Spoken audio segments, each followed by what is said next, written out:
Fill her up. You're listening to the Gas Digital Network.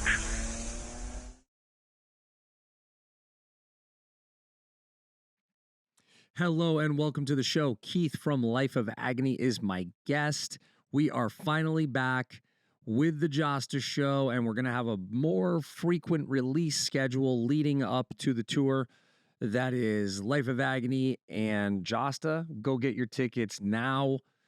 Check us out. We are leaving September 19th. I do have two Hatebreed shows in between, so I'm doing Louder Than Life with Hatebreed and also Aftershock with Hatebreed, but then I will be back out with Life of Agony and Jasta. We're going to the Machine Shop in Flint. We're going to the Forge in Joliet. We're coming to Starland Ballroom. We're coming to Long Island, Connecticut, Sunday, September 21st. Get your tickets now. You can head on over to Life of Agony's website, or you can just click the link in the show notes today. Life of Agony will be celebrating the 30th anniversary of the Ugly album, and I thought we were going to go into that on this episode, but we got right into some hotbed issues, some hot topics, spicy topics. So remember, when listening to this episode, that not everybody is living on the internet 24/7. Not everybody's up to speed, up to date on what's being talked about, what isn't being talked about. So give everybody a grace period. Not everybody's knowledgeable. We're all just doing our best. There's a lot of other shit going on in everybody's lives.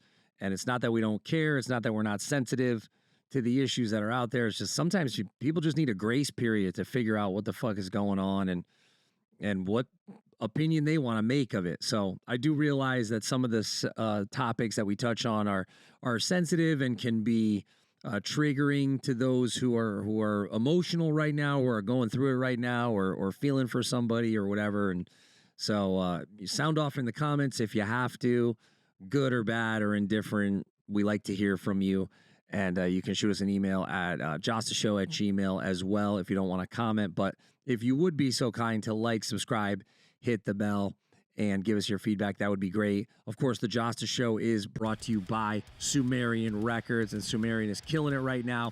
Head on over to SumerianRecords.com. After the show, you'll see they have a bunch of leftover merch and vinyl and a bunch of good stuff from Warped Tour. You'll also see the pre-order for the new Face Yourself album, Fury, which you can get over at SumerianRecords.com. And while you're there, maybe you want to pick up the I See Stars or the Asking Alexandra or maybe the Chiodos, although I think all the Chiodos re-release there. I think all that vinyl is sold out.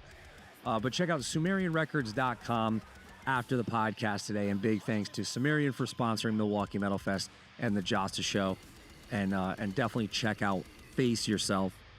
Here's a little snippet of their track, Fractures.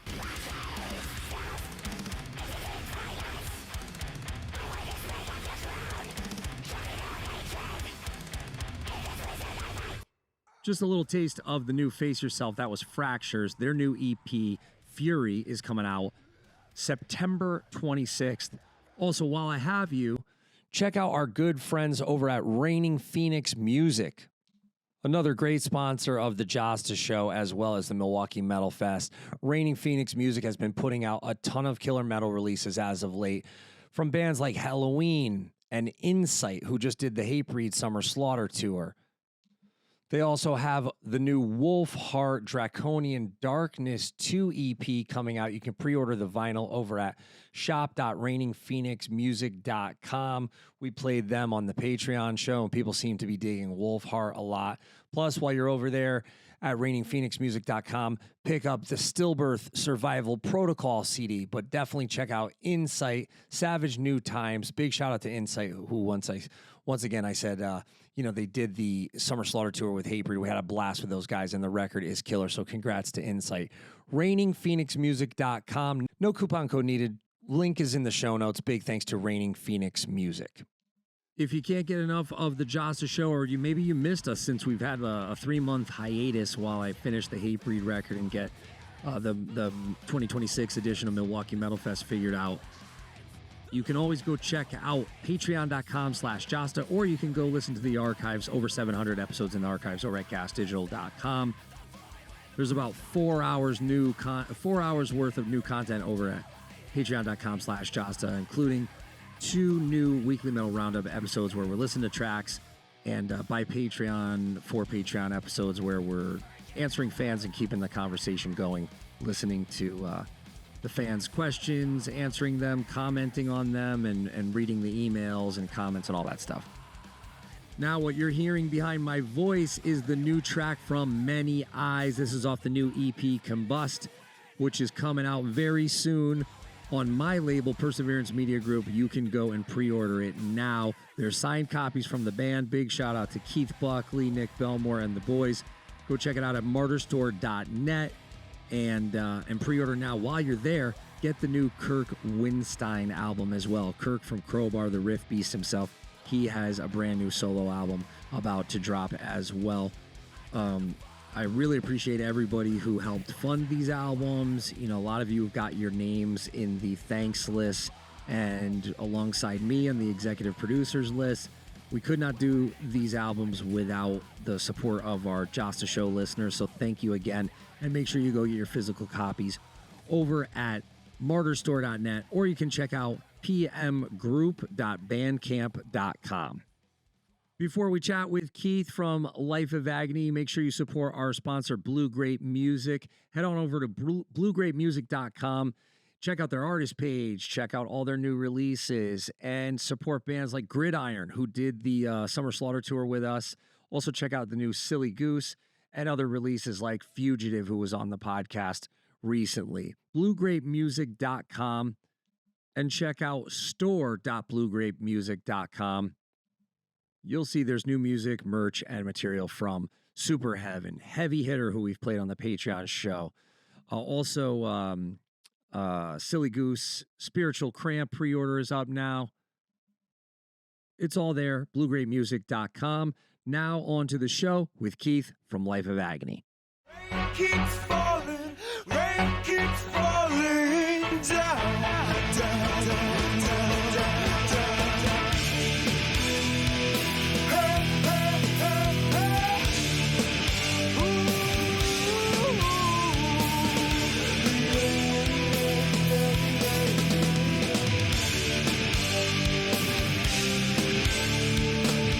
Don't forget about me. Don't forget about me.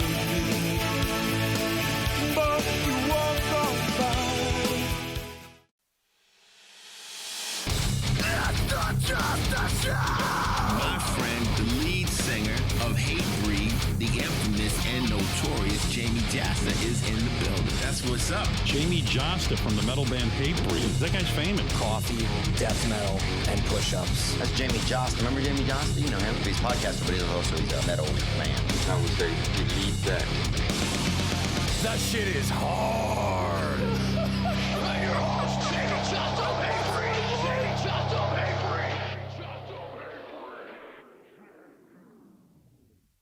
Long time no see. How are you? Many fucking years, man. Many years, and we're going on tour together. Cheers. Yeah, man. Exciting. I can't wait. I know Yeah. it's creeping up fast. The last time we spoke, I think could have been 20 years ago, bro. I think- No, you came by the network.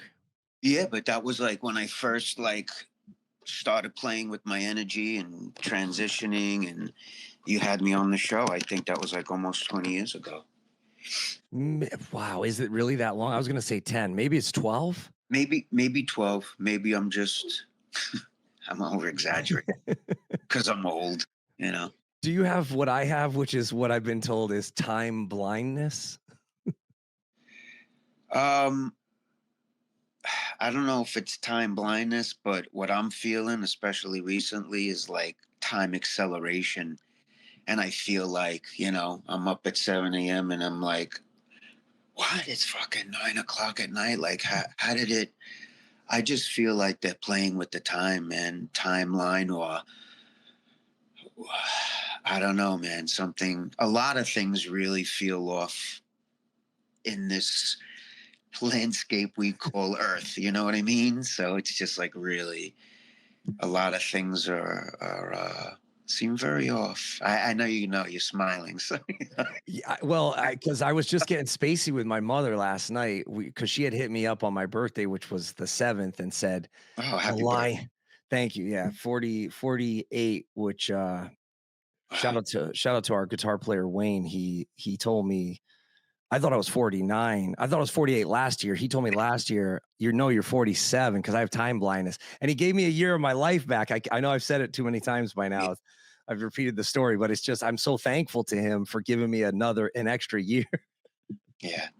Yeah, I'm always I stopped counting at 40.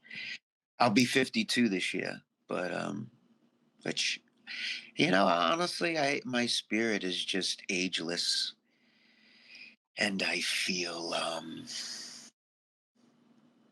the more center I'm becoming, the deeper I dig, the more layers I peel back, the more youthful I feel like I'm becoming. Maybe it's just, the imagination toying with me, but I feel ancient, but my spirit still feels very young as well.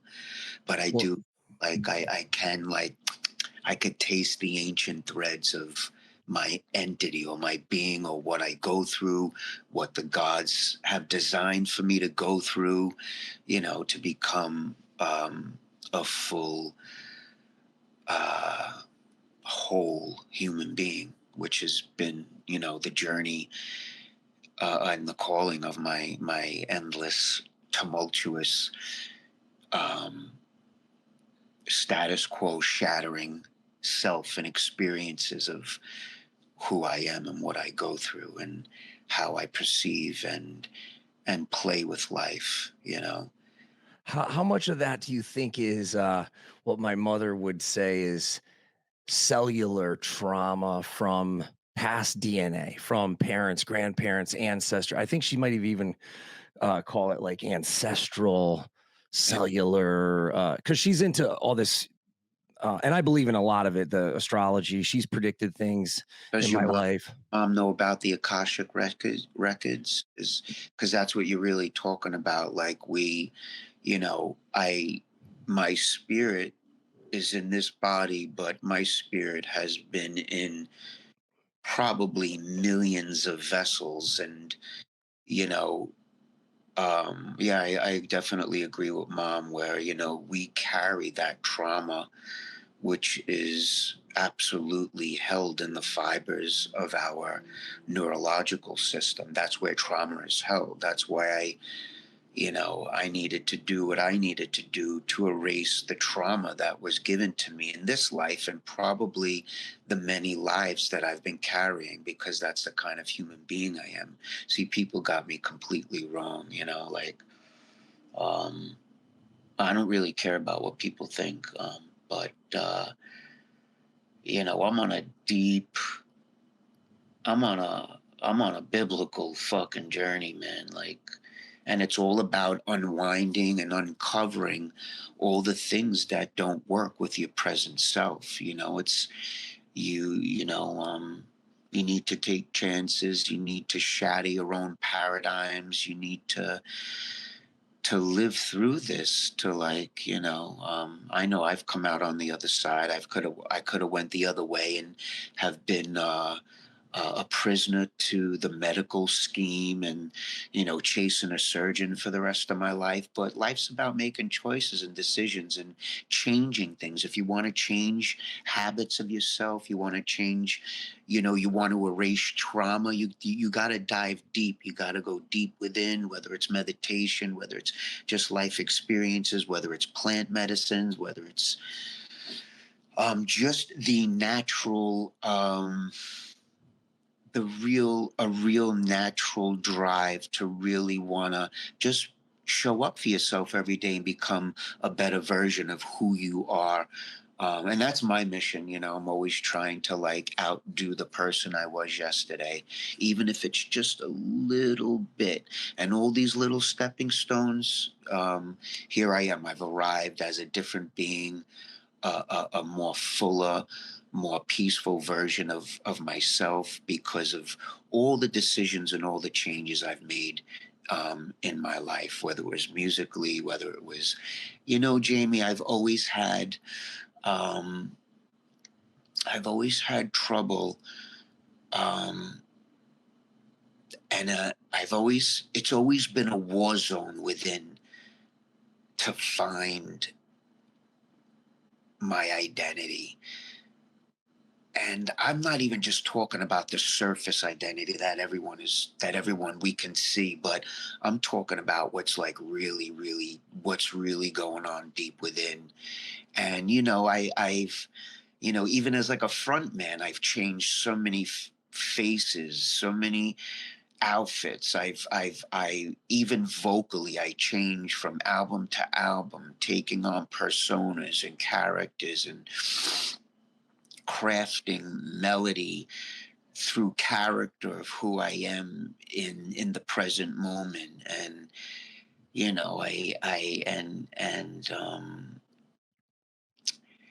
and I grew up with all these kinds of people that played with their identity. Like I grew up with like Robert Plant, looking at this, I'm 10 years old, looking at this man with this beautiful blonde hair. He sounds like a woman, but he's got a big bulge in his pants. And I'm like, Uncle Jeff, like, who the fuck is this dude? Is it a girl? Is it a boy?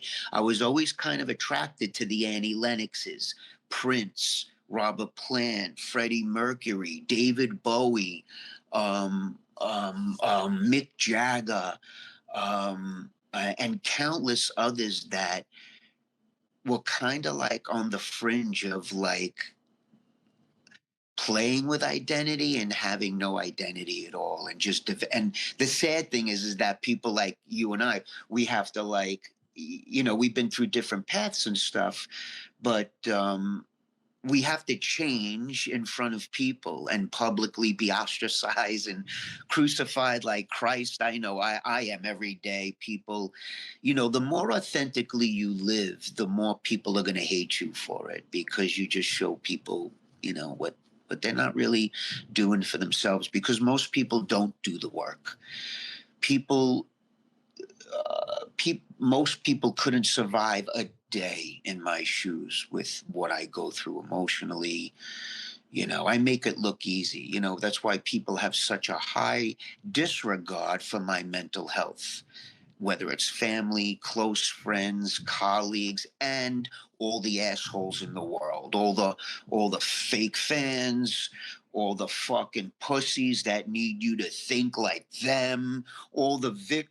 Like I don't run around like a victim in my life. I work it the fuck out. That's the difference between me and a million other fucking people. That's what they don't get about me, and what people don't really understand about me is that I don't play fucking victim. I'm going through something. I go through it. I may cry over the sink every night about it. But I don't post about it online. I don't tell every detail of my fucking life story. I don't need external validation. I work through it with my spirit, with the gods, and hardball, because that's what life is. Life is a consistency of curveballs, and it's like how well you're going to catch the curveball. And this has been my life, from the moments of growing up, being. I'm happy you went that direction, because you said three things that really resonated with me just now. And if I can just back up to Absolutely. the working the stuff out, through lifetimes, do you think it's because you don't want to do it again because you've learned enough in this journey, or do you think you have to do it again? Like, were you referencing reincarnation, or were you referencing maybe having to choose another body in the next lifetime, or what exactly did you mean by that? What do you mean? Say it again. You lost me. Like, what do you mean? As far as like, You said, as far as what you've learned and your identity and are you changing talking throughout about the me, years. my feminine energy as well, or? No, do you think that now you are in this state and treating people how you need to treat them, and dealing with, like you said, you're working your own shit out? Is that because you don't want to do this again and you think you might have to, or is it because this could be the one where then when you shed this physical body, you then ascend to a different realm or a different plane? Well, I'll be honest with you. I feel like this is my last hurrah. There's an instinctive feeling inside of me that feels like this is the last body I'm actually going to inhabit, and I'm going to go somewhere onto a higher frequency, because the lower earth plane is way too low of a frequency for my energy to exist on. And that's why I'm very, very just breathing the air makes people pissed off at me. Just living my authentic self, saying the things that I say, experiencing that they don't want people like me out there talking, because I show up with blood and guts. There's no surface with me. There's no facade. I don't perform and wear masks. You know that. Even if I'm going to be, identifying as female and changing my body up, I'm still my core energy. I'm still myself. I never put on any airs. I never talk like this and like, oh my God, I never did. I was always my authentic self, living truly to like, this is me. I'm a creative, explosive individual, and you accept me or you don't, or you can fuck off. I'm not interested. I'm not taking new applications for girlfriends and boyfriends and friends and jobs. I don't give a fuck. I don't. I got me, my dog, my peace, my close immediates, my band, my music, my art. Like I'm not doing any new applications for like anything. Like, this is a season of really protecting your boundaries and protecting your energy. Like you said, you don't have the fucking bandwidth to like, going back into the past and uploading and trying to make all these cats happy. Because at the end of the day, man, it's just like, no, you can't please people if they ain't pleasing themselves. You can fucking lick the shit out of their ass, and it'll never be good enough if they're not doing the work for themselves. And yeah, man, this is like beyond the surface. This is beyond Black Friday living, man. This is It's you've never been one. Any of the times that I've met you, you've never been one to do small talk. I always love that about you, because small talk is like almost just excruciating. And I can be the same way. Like if I know I have to do small talk, I have to prepare. But when I know we're going to get spacey and we're going to get deep, it's like I get this relaxed feeling, because I know we're not going to waste others' time and our own time. And even now, just thinking about, I've had you on the show now twice, once as one identity and once as this identity, even though it's the same soul at the core. Absolutely. It makes me think a lot about just, we're all in a separate journey, but we're connected. We searched for the connection, and going back and listening to Ugly recently, I can hear that in the words. It was a deeper, sort of more emotional, more connective tissue throughout, more thought out arrangements, bridges, outros.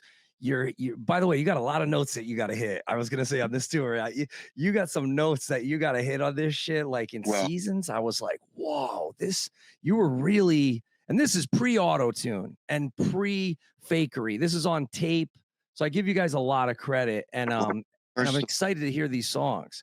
But I felt like you had so much pressure on you from River Runs Red, and you're under the microscope. Even pre-internet, you were under the microscope because of how many people, you talk about the frequency. You were under this heavy frequency then because they connected to you through dark messages of self-exploration and pouring your soul out and sharing maybe what some could say now was maybe too much, and we're lucky that you did that, because you gave these kids and grown adults, I saw it at the shows back in the 90s, you gave grown adults a place where they could say all this stuff out loud back to you in a safe environment and be with people who they felt that connection to. So just the fact that you're doing this record now, right? The one from 95, the one that builds on all those themes and even continues on in some of those songs, it makes me think, how are you going to deal with the nostalgia and the emotion, or do you just compartmentalize it and put it into just that hour on stage, or I don't know, 75 minutes, however it's going to be? Or do you still carry that heaviness, that fact that, these people are showing up and they might not have worked it out, but they need to work it out the night of that show, and that helps them? Well, listening back, because, all of us, we've been studying, and I've been studying it, and I can hear the pain in my voice. I can also hear how identityless I was. I can hear how I didn't want to be in the studio recording that album, because the band was personally at each other's throats as well. And we were going through a rough time, and we did have a lot of pressure. And it was a lot of pressure for someone like me. I think I was 21 years old, 20, in a very different time. Honestly, it's a joy. First of all, I sing these songs way better than I even recorded them. I actually was telling Joey, Joe, I actually hated Fucking Ugly, and was a little like, What did you hate about it? Well, but let me say, well, it's not that I hated it. It's, what state of being you're in when you record an album. And it was more like I hated myself back then more. And that I can hear that reflection in the tracks. But listening again, I have to admit, I think it's an incredible fucking album. There were shortcomings with performances. We all hear it. We all laugh. We were very young when we did it. That's the personality, though. It's got character. Yeah, I'm being very critical. I'm talking about things your average is not going to hear with their ear. I'm talking to another musician, and I'm admitting shortcomings, which I'm human, so it's all good. What you are talking about, it's very fucking human. Also, let me bring up the fact that auto-tune is never used with me. I've always been on fucking point with my pitch, whether it's live, whether I have 100-degree fever, whether I'm throwing up. Pitch was never a fucking thing. So even in the days where there is auto-tune, I'll never fucking go there. So it's like, we don't, we're always real. And even with the sound of Scars, man, it's very, it's all blood and guts, man. It's take after take. And me and Joey have a great working relationship, because now Joey does all the LOA stuff. And listening back to the ugly shit, man, I love the album. We were in the studio the other day. It sounds fucking amazing. We sound amazing. The band's been better than ever.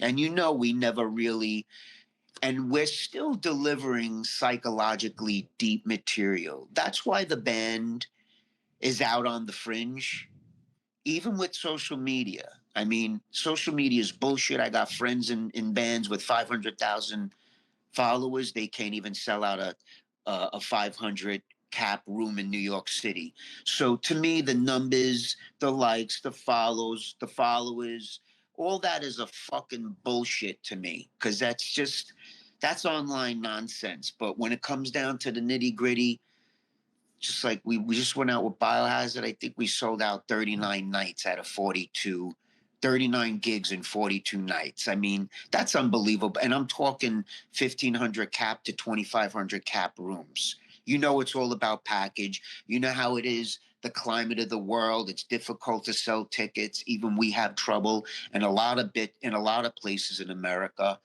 And, but I think,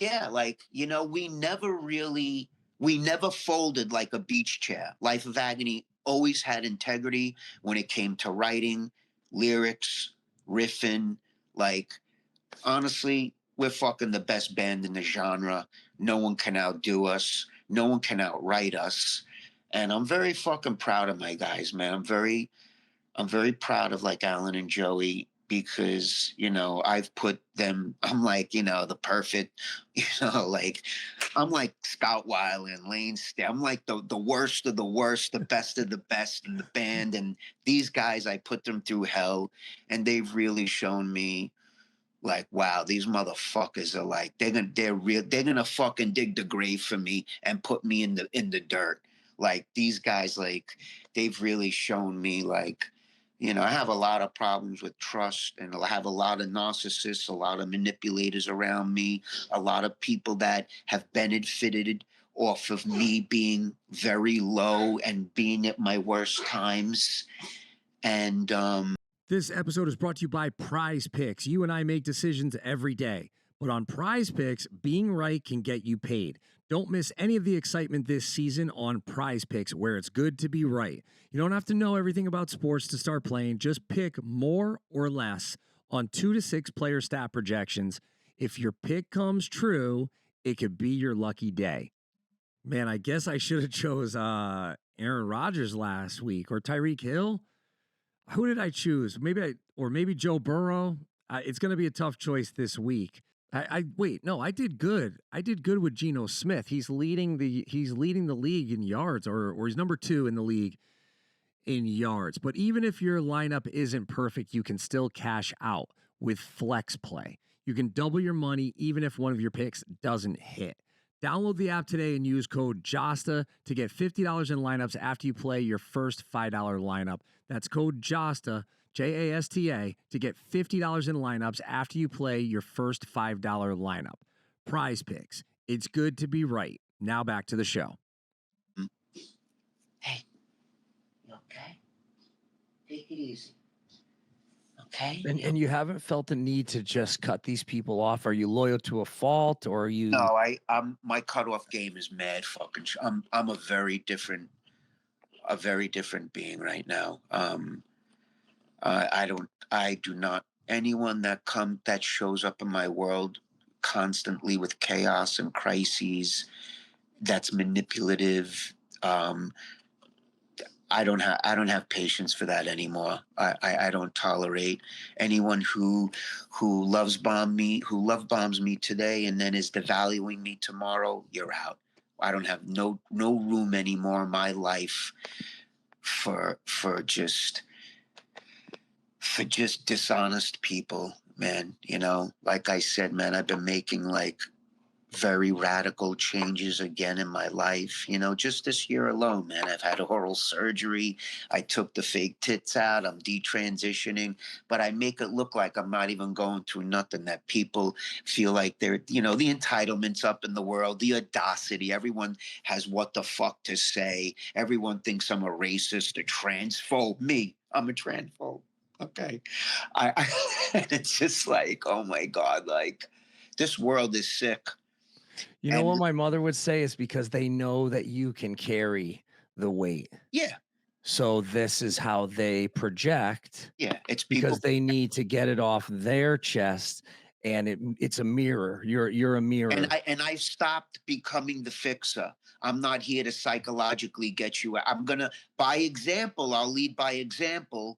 But if you're always talking the talk and you don't walk the fucking walk and make real, hey, you know what?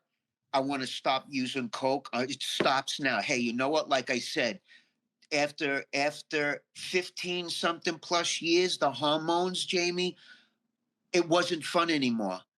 It gave me rashes, migraines. It made my mind darker than it before hormone therapy. It fucked with my sight. It fucked with my. So I said, you know what? It's not serving me anymore. I'm gonna stop. And then I made the decision. I stopped. And then it was like 6 or 7 years later, I'm like, okay, I can feel my male energy coming back. It's time to remove the shit. Otherwise, it's like, I got to get back on hormones. I got to chase a surgeon. My male energy's coming back. And it's like, after a while, you see, it's like a dead end. This whole thing, it's a constant. You see, here's what happened. I reached limbo. It was like, Forgive my ignorance. Let me interrupt. Why were the hormones needed to begin with? I really don't know. Is it for to stop growing facial hair, or what is the? and if you wanted to transition into a woman, you would go on hormone therapy. You would take estradiol, which would feminize you up. It would change. Oh, okay. It would slightly change the shape.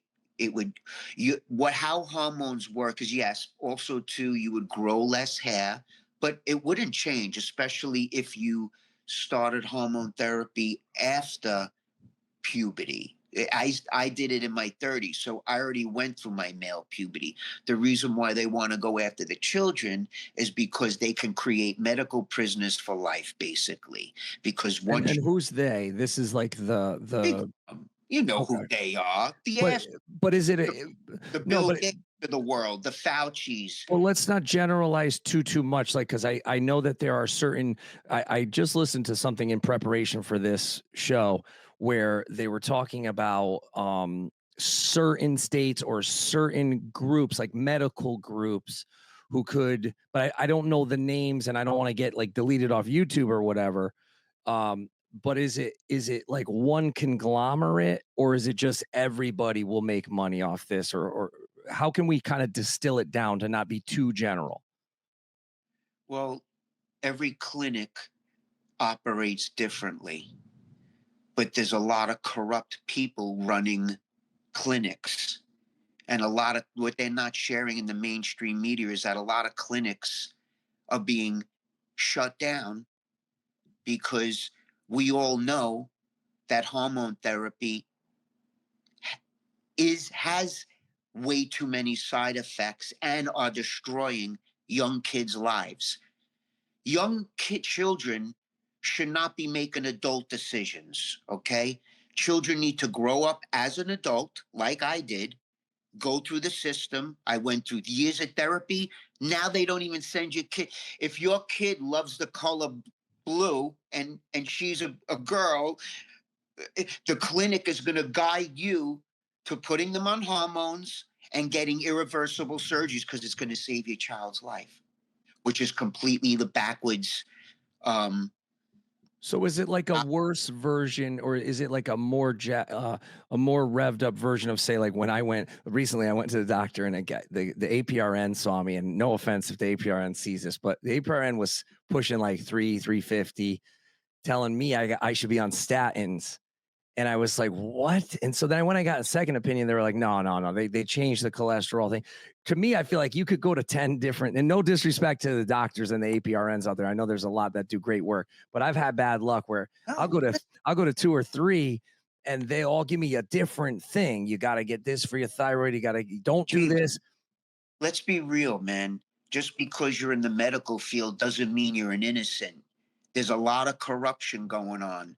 We could be healing a lot of people holistically, but they'd rather have you on fucking pills that are created with pesticides. And I don't want to go down that road deeply because I know, I don't want to say the wrong thing for you and your show. Well, we're far enough into the episode where the algorithm, as long as we don't say certain company names or certain people's names. Like all the old school transsexuals that I come from, they pushed me to do this work because, dude, no matter what, it's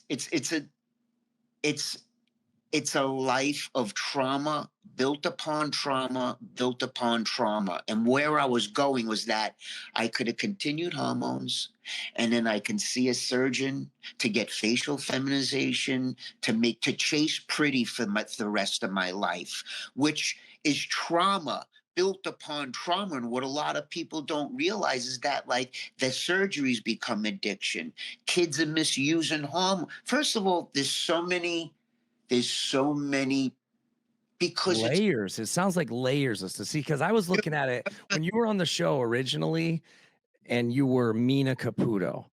I was looking at it as like everyone's on a different wavelength, everyone's on a different journey, and you always felt like an old soul to me. You always felt like a sage of sorts, where I would say, if you want to go real spacey, I would say look back at the ancient Greek times, look at throughout history, there's all types of people. There's hermaphrodites.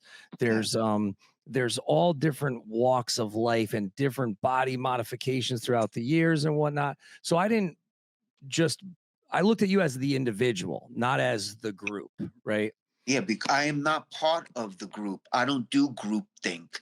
Group think, you get a group and they make all the dumb things really loud, like men in women's sports. That's idiotic. Just because I had gender dysphoria and I have thousands of transsexual friends, they also agree with me. I'm biologically a man. I can never be a biological woman. I knew that going into it. But it's become a brand.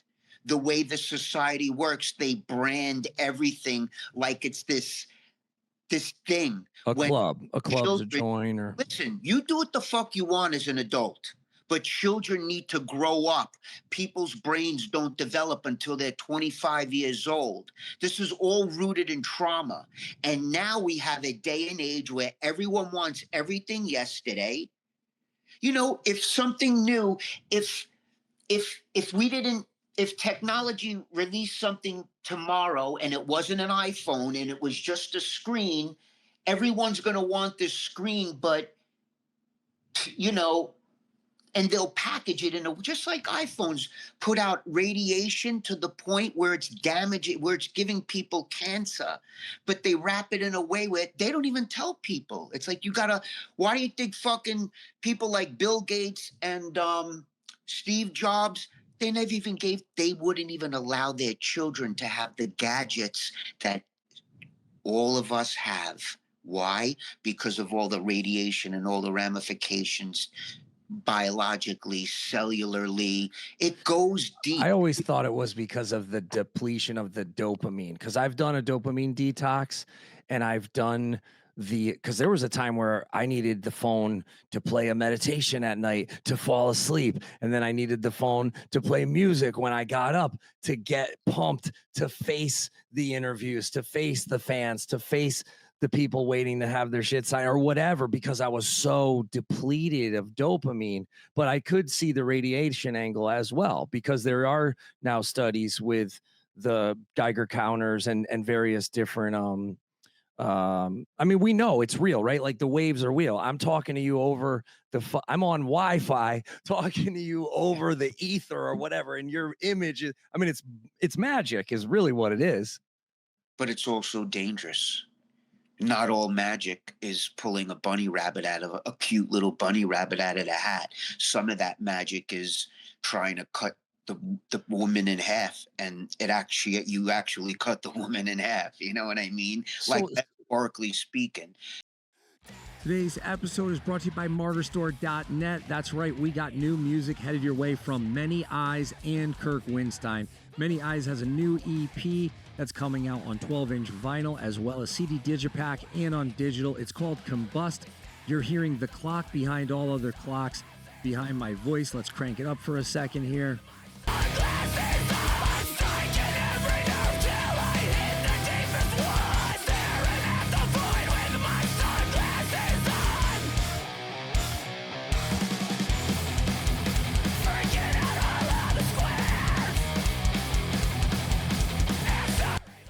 That shit is hard. Keith and the boys are coming back hard. It's dropping on September 19th.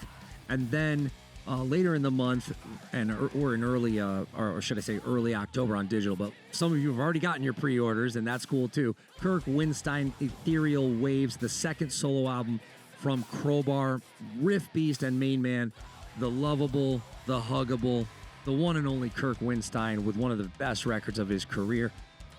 Really, really proud of Keith and Kirk, and can't thank everybody enough who's been involved in these projects on my label. It's been incredible to work with truly talented, unique, and awesome songwriters. So support that. If you love heavy music, head on over to MartyrStore.net and use the code JASTA10, and you will save 10% off your pre-orders for Many Eyes Combust and Kirk Winstein's Ethereal Waves albums. Now back to the show. And let me just finish. Like, you do what you want as an adult, like what we were talking about before, but because I went through it and I'm not a part of this group think that makes all these dumb things loud, like children should not be on hormones. I had to sign a consent form that, again, no one's going to tell you about. The clinics don't tell you about it because they're selling it in a different way. I had to sign a consent form with a list of side effects, knowing if I start this, that I can experience this stuff. And one of them being, and it actually affected me, suicidal thoughts becoming even more darker. But they frame it in our world the complete opposite way. And they frame everything backwards to get, listen, dude, they want to create medical prisoners. It's not called to me, it's not the healthcare system. It's the sick care system fighting against healthy people. The FDA wouldn't try to ban holistic oils because. So you haven't had a successful person who's done all this come to you and say, hey, there's exceptions to the rule, or you have? Absolutely. Look at Buck Angel. He is a woman that decided to live as a man, but he owns his biology. He knows that he's really a she, and that's what he's selling to the world. This wave that's been going on is completely idiotic and backwards. It's an ideology like a million ideologies that exist in our society that are fucking traps. Hold on once. Can I interrupt you real quick? So this person, what was their name?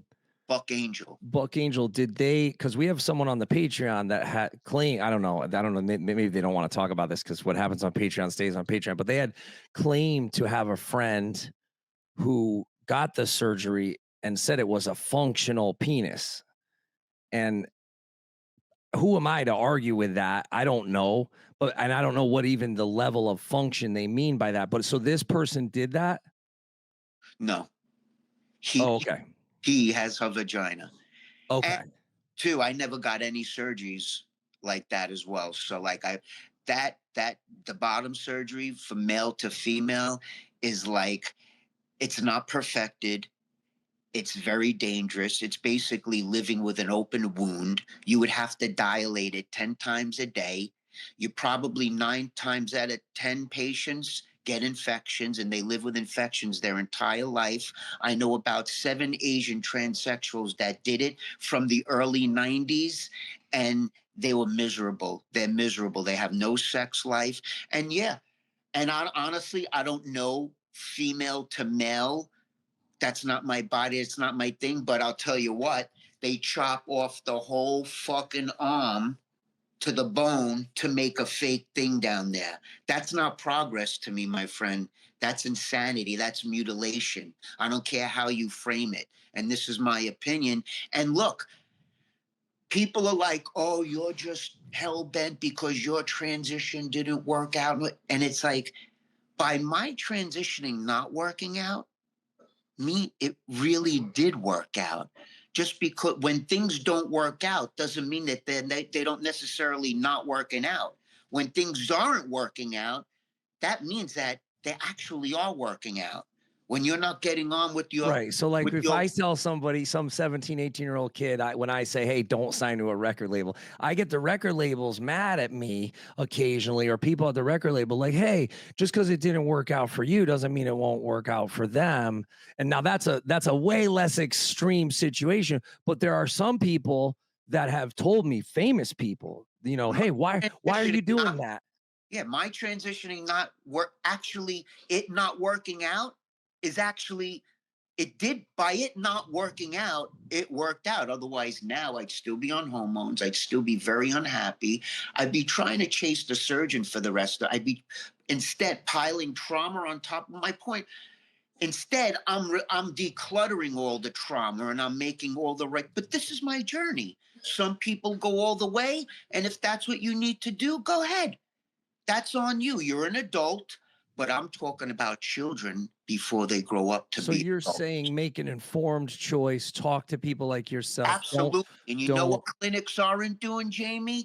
They're not sending the family and the child to therapy for 3 years. You know what they're doing? They're giving $20,000 hormone blocks to families and kids that don't know what the fuck they're doing because they learned it on TikTok by all the other trans people that don't know what the fuck they're doing. And now we have a whole culture And of that's young children. legal. Like you know of a clinic that's doing this, and that's legal.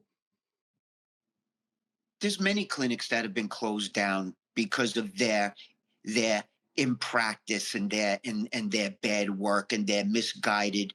No child should be on hormones, and that's my fucking opinion.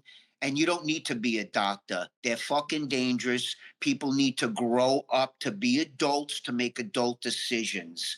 Because now you have thousands of kids that have had, especially women that think they want to be boys that have already had double mastectomies before they were 18 and now they're 21 and they thought they were a man but now they're a tomboy and they're just lesbians and now they have no breasts, they can't have kids.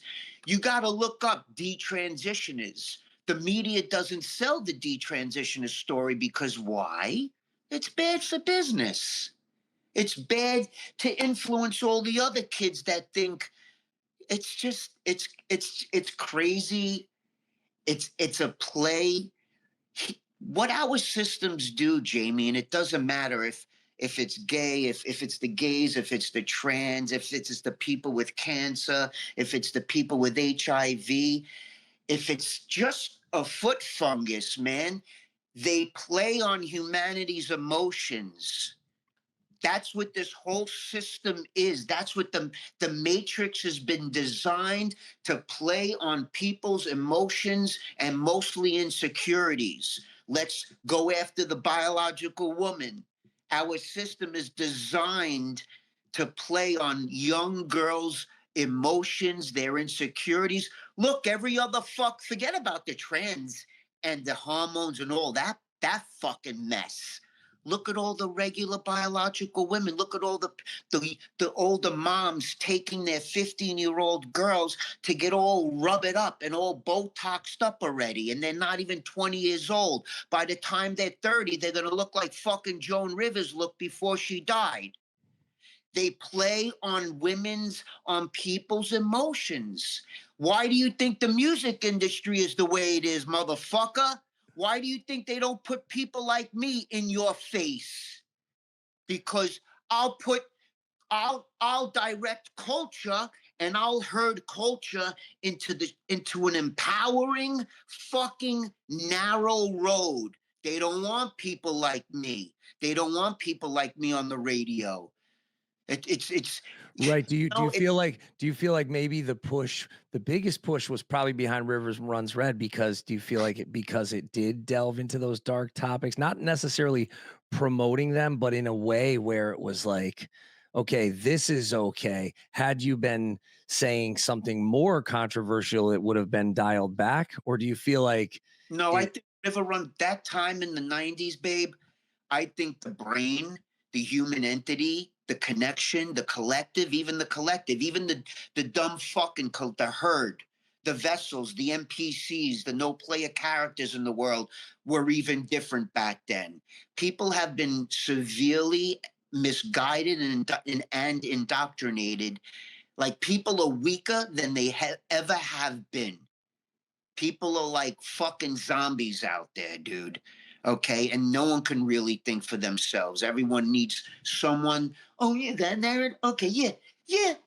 Men and women sports. Okay, yeah, because they're girls. No, shut the fuck up. You know nothing about it. What you're hearing is just how this matrix and how the corporate technical oligarchs are narrowing the human collective herd into thinking these ways because it's a two-tier system, black and white. Pepsi Cola, organic, not organic, so when you when you were talking about the women being sort of indoctrinated or psyoped, it sounded like you were kind of going there where There's many where stops. If they so spend billions of dollars on convincing you to take a vaccine, that's a psyop right there. and so with the fake breasts, for instance, right? Because I'm like, I look at myself as kind of more like a hippie. Like I always thought like it looks like two rocks on your chest. I didn't see the appeal. But you were convinced that that was a surgery you needed, right? And then after time, you said, I don't need this. Do you remember when that clicked? I only did that because when I was on hormones, one boob grew nice and one boob didn't grow as nice. So I did the elective. But I really didn't want to do any surgeries. I wanted to keep it as natural as possible, even though I was on hormones, which was very sacrilegious to who I am to begin with. But I needed to live through it. So surgeries on weren't a part of anything. I wasn't trying to become a different. I just was trying to live out this dysphoric energy that was inside of my body. To me, it wasn't about chasing pretty or trying to be like one of the girls, you know, that popped out of a Sports Illustrated magazine. Like that wasn't part of my journey. For me, it was more about working out why I'm feeling this way, why I need to express myself in this way. I needed to deepen my understanding of my own energy, of how I can play with energy, because that's what ultimately I learned. I was very imbalanced. The female energy inside of me was devouring the male energy inside of me. But once I lived through everything I needed to, and I went through all the spiritual warfare that I needed to go through, that I put myself through, ultimately it created a balance where I was just like, I don't need this anymore. I feel like I've changed. I feel like. But up until that point, had you thought that you were a woman born into a male body? Yes. I thought and that. because I've been told passionately by fans at the meet and greet and others that that is a real thing, that that's a real condition, or that's a real thought that, but I think more in the Jungian way, where each man has the anima and the animus psychologically. And what he was talking about was we both have, as a man and as a woman, we both have the divine masculine and the divine feminine. And what I see today is even more of a discord and more of an imbalance that's sold. And that's why we see more kids that think they're, you know, and it's because it's become a thing, because we have kids that think they're cats and they're dogs. Okay. You know that they call them furries. That's like when the pendulum swings like too far with the freedom. Absolutely. And that's what happened. And honestly, but it's got to swing back at some point, right? Like, isn't everything? I already think everything. I already think there's been some kind of alchemical reversal, and it's just a matter of time. But then there's going to be those people that are hell bent on, people don't understand. It's a play on energy. At the core of this, though, you believe what you're saying will help some kids who are confused with their life currently, right? Because if they, just like when I was a kid and I was looking at all the different record deals, I really wish I didn't sign away 50% of my publishing to some asshole who wasn't going to fucking do anything to get me more publishing or get me syncs. So, Jamey, here's my advice for the young kids, okay? Express yourself, kids, okay? You want to wear something? Wear whatever you want. You want to dress up as a woman? Go ahead, do that. You want to dress up as a man, as a woman? Do that. Play with your energy. Express yourself. We're human beings. We're unlimited. You don't need to get surgeries. You can learn how to do makeup. You can become a beautiful woman without even taking a hormone or having any. As an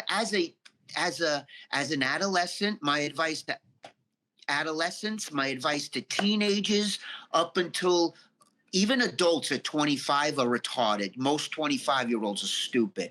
But I'll say 45, I was going to say, is being nice. is the new 20. I'm being nice, dude.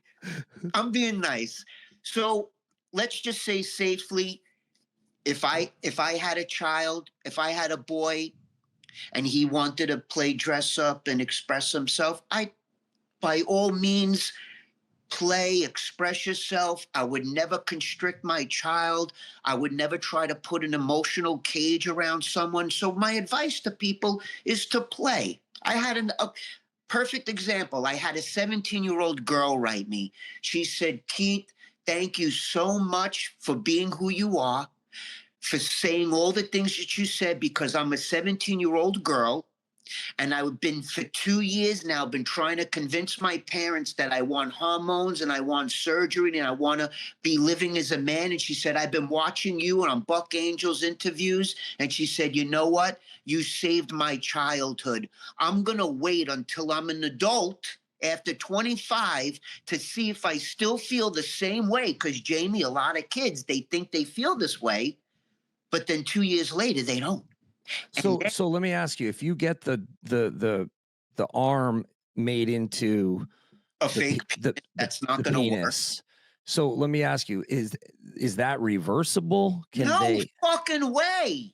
Nothing is. There are irreversible surgeries that, for example, if you take your daughter and you got her a double mastectomy at 16 years old, that's going to destroy. You're taking them off. That's reconstructive surgery. She can never get that back ever again. That's also going to affect many other parts of her system, her respiratory, her circulatory. It's trauma to the area. It's and so my advice, and I know I'm a scatterbrain, so let me just stick to one thing. My advice to the kids is play. Play with your energy. Be as free as you want to be. You can be as free as you want to be without doing hormones and without doing irreversible surgeries. Because once you do a surgery that's irreversible, you're done. And let me tell you, kids, the only thing that's constant is change. So you may be feeling like a fucking lizard for 3 years, and then all of a sudden you feel like a human. So don't be like sewing lizard skin on you. You know, like, it's just crazy where it went, Jamey, because I grew up, like, for example, Jamey, you see in the press, you see how many shooters recently have been trans. Oh no, are we going here? I thought we were talking about the Ugly album, but listen, we'll go there. I'll go. No, let's go there. We'll go there. No, I think these conversations have to be had, but just so I don't lose my train of thought, has there, like, my mother-in-law, I hope she doesn't hear this, don't kill me if she hears this, but when she, in the 80s, when she got the boobs, they were like, I never saw them, but I know from hearing it was different. I think they eventually had to come out because the materials weren't right, or they leak, or they can rupture. Will there be advances maybe in 10, 20 years where the dong will have a nice helmet on it and you'll get some balls, or like, will there be advances to be for the penis to be maybe turned inside out, but you still, the balls are tucked in? I'm serious. I'm asking a question because I have people telling me that these things are functional, but then you're saying they're not. I just want to know. I know the truth is kind of somewhere in the middle. Maybe there's a really good surgeon that makes the dong perfect and it can get hard. Maybe there's a surgeon that makes I don't know. I'm just curious. Well, like, you know what? I'm in the same carriage as you, because I'm not performing surgeries on all these people. B, I don't have a woman's body trying to make it. First of all, biologically speaking, it's a fucking disaster waiting to be had. Okay, I'm not going to give up any names, but I'm friends with a lot of surgeons that are morally and ethically sane, and they would never perform any kinds of surgeries like that. There are doctors in Thailand that have somewhat perfected bottom surgery for men. But again, 7 out of the 10 girls that you speak to that have had these surgeries, at least in my experience, they're very. See, here's a problem too, Jamie. A lot of people aren't honest. Why would someone tell you what they had their surgery? You think they're actually going to sit you down? I'll give. Yeah, it's a private matter, right? I'll give someone $100,000 if they'll publicly fucking talk about how their surgery. I know girls that all they do is cry now, and they regretted doing bottom surgery because, like I told you, you have to dilate 8 to 10 times a day to keep the wound open. It's a wound, dude. When you're inverting the penis into a hole, it's a fucking wound, okay? And it smells. And a lot of girls won't tell you that either. Why would they? Why would they tell you that their surgery has been hell? So is it like when I squeeze, like I once had this ear pierced, I could still squeeze it in this, like a little, like a stinky worm juice comes out of it. Dude, it's fucking beyond. Oh, I just did it now. It's so. It's beyond keloid pus, dude. It's like, it's not even, it's a world of a difference. I did not expect this episode. I'm so sorry. I did not expect this episode to go there, but it sounds like you're dropping information that could be useful if someone is really thinking about body modification to that. I've had friends that have done it, and I told them the same thing. But you're an adult. You make your own decision. But listen, I'm not going to not tell you the truth and how I've been guided. You know what all my transsexuals told me back in the day in the 90s, Keith? Don't ever come out and don't ever transition. It'll make your life 1,000 times worse. And you know what? I should have listened to my girlfriends back then, but I didn't know any better. And I was stubborn, and I needed to live through what I needed to live through. And back then, I think more people were more honest. I think everyone is hiding and wearing a lot of masks and performing and playing fake person behind their phone.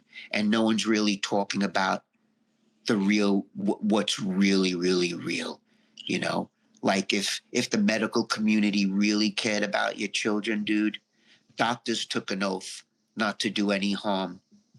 And all I see is thousands of detransitioners that have to psychologically, they've been traumatized because they had their irreversible surgeries. They go to mommy, daddy, why did you listen to me? I'm just a kid. Parents take their kids to get these surgeries, and now it's too late.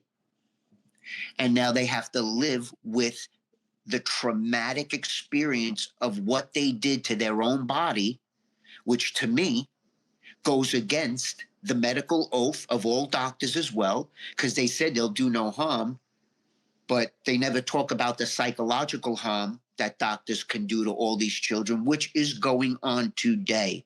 I can email you detransitioners that are fighting the system loud and proud. You don't see it on mainstream media because mainstream media is owned by people like Bill Gates, who owns the gender affirming care and the whole medical system. And he owns the media and all the channels and the weather channel. And it's all a fugazi. So is it like then they have to have these meds and these follow-ups, and so you're creating a long-term? Because I feel mad about just this dental implant that I got. I wish they told me the food was going to get stuck there. It was going to shift my other teeth. Like I feel like like it was my tooth extracted, dude. Oh yeah, we were DMing about the teeth problems. Okay. I'm like, yeah. My whole mouth, the whole month, you know, it's been. Forget about it, man. It's just like, I can't even imagine what these kids go through, man. So yeah, like perfect example of that kid that I told you about that she wrote to me. That's a smart child. And you know, Jamie, I blame also the times that we live in, because everyone wants everything yesterday. No one does the work. You see how I came out in my 30s. I started my transition in my 30s, not when I was 11 years old, babe. I lived life. Everyone wants everything yesterday. You see a lot of parents by proxy, they think, you know, oh yeah, my kid's a boy, my girl loves blue. I'm gonna change their But is body. that because they're so fearful of if they don't do something that their kid's going to commit suicide? Because I feel like that's a real. I know I've heard that in the ether, in the that's grapevine. an issue. But even worse, when they're on hormones, things get even darker. And like, for example, I had a female to male friend, and she went on and on about how she's going to commit suicide if she doesn't get her hormones. Well, turns out the doctor was prescribing her way too much testosterone, way too much hormones, and the girl killed himself. The girl killed herself at the end of the day anyway, and she was getting her hormones anyway. That's an angle point that they've reversed. Okay, that's terrible. So and there was nothing anyone could do that sounds awful. So wait, the testosterone going to transition to a male, they had her on testosterone? Well, that's what they do. When girls want to change into boys, you go on testosterone, because here's why. Even to answer your question, I never finished the answer before. You as a male, you go on estradiol, and estrogen. The way the hormone works, it distributes fat into all the desirable areas. So as a man, when I start taking female hormones, fat gets distributed into the breasts, to the ass, and to the hips, and to all the desirable areas that makes a woman, because that's how they distribute fat in their body. Now, as a female, if a female wants to change into a man, she takes testosterone, because the blood is distributed. The fat in the blood is distributed differently into all the desirable areas for a man: the gut, the back, the neck. Testosterone allows the woman to grow fucking beards. It basically mans them up. It's man juice. As a man, we get fat in the belly, we get fat in the back.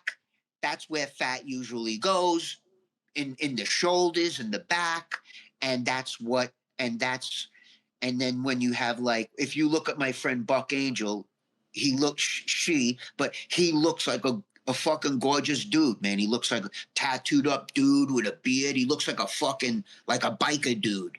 And that's how look him up. But has you know what, Jamey? A vagina? You blow people's mind. You want to learn a lot more about this whole thing, babe? Get Buck Angel on your show, because he's fucking awesome. He's one of us. He loves Life of Agony. Probably listens to Hatebreed as well, and works out to fucking all the music that we grew up listening to. He loves me, because even through my transitioning, I owned my biological self. I wouldn't go around telling, Before you, the only time I ever heard of this before you was Cher. I remember. Yeah. Cher's son, Chaz, whatever the hell his name is. Yeah, and I was so young, and I remember someone trying to explain it to me, but they were saying that testosterone grew the female parts like into. And now this is going back, 20 something years. So, but isn't that a thing with bodybuilders where it'll grow if they're on? Well, no. What a bodybuilder takes testosterone because the fat goes into the muscles, and then the dude works out the muscles, and that's how he gets fucking jacked. It's all about the blood moving differently. And it doesn't, just because I'm taking hormones doesn't mean I'm going to grow a fucking vagina. Yes, I grow the boobs because the fat goes into the boobs. And that's why, and one boob grew and one boob kind of didn't. And that's why I did my elective to begin with. Otherwise, I wouldn't have done that. No, I meant the female body parts. I thought this is going back like 20 something years ago. So I didn't know. I just thought like the clit was going to grow into a. You don't grow a penis. And I know it's not that, but it makes it grow. And then whatever, they do the surgery on those parts that grow and they lengthen it. I don't know. You got to see the mutilation that takes place. If you're a girl that wants to be a boy and you want a penis, get a fucking strap-on dildo. Don't they graft the whole arm where it's just bone.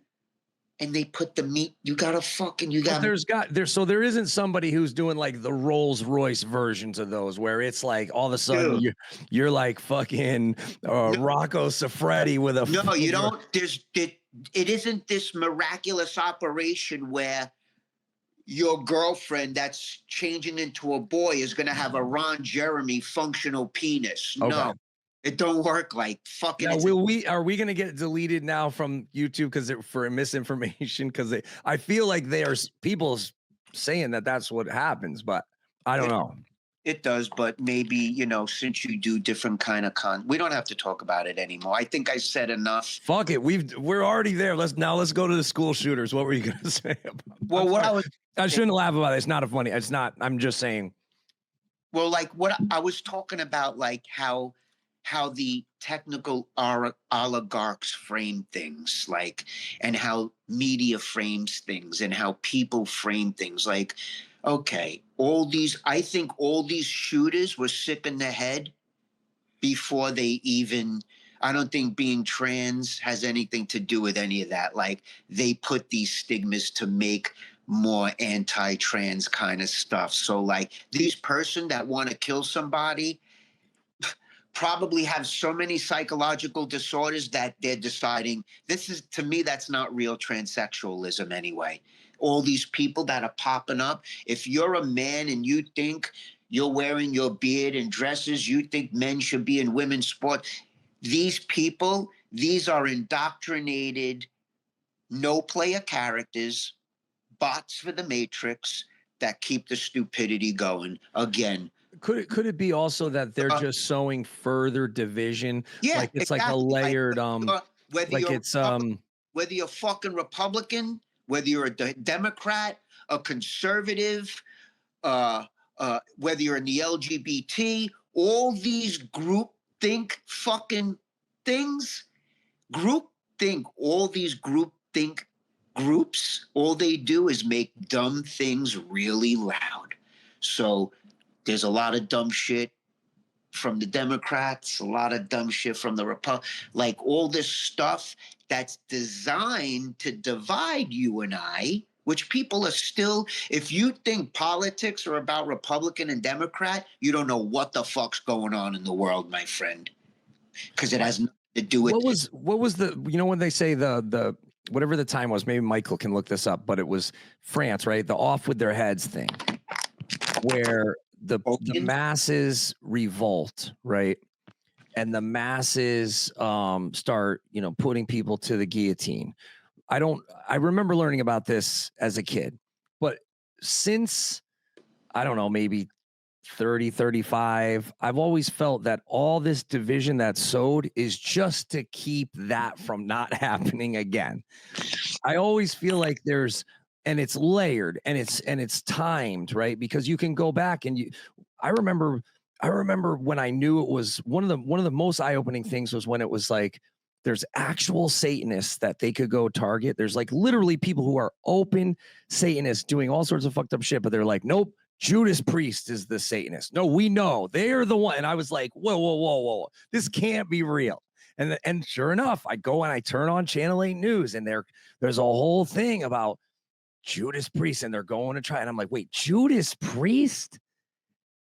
Did they not do this a slight? And from then on, I was like, we are living in a the way I look at shit, the people calling priest, the people that would accuse Rob Halford of being the Satanist or the pedophile or this or that, they're the actual ones performing those dirty deeds. Right, because they frame it. They'll frame it on someone else to protect their own self-interests. That's how it works. That's what I think. They pin each other against each other. That's what people do. The Democrats, the Republicans, the politicians pin bullshit on each other, and then the herd pin their philosophies on one another from the faces that they look up to. But what these people don't realize is that the faces that they look up to, Trump, Biden, Kamala, Bush, Obama, all these retards, they're all in the same team. When the curtain goes, they're all buddy-buddy. They're all at the party.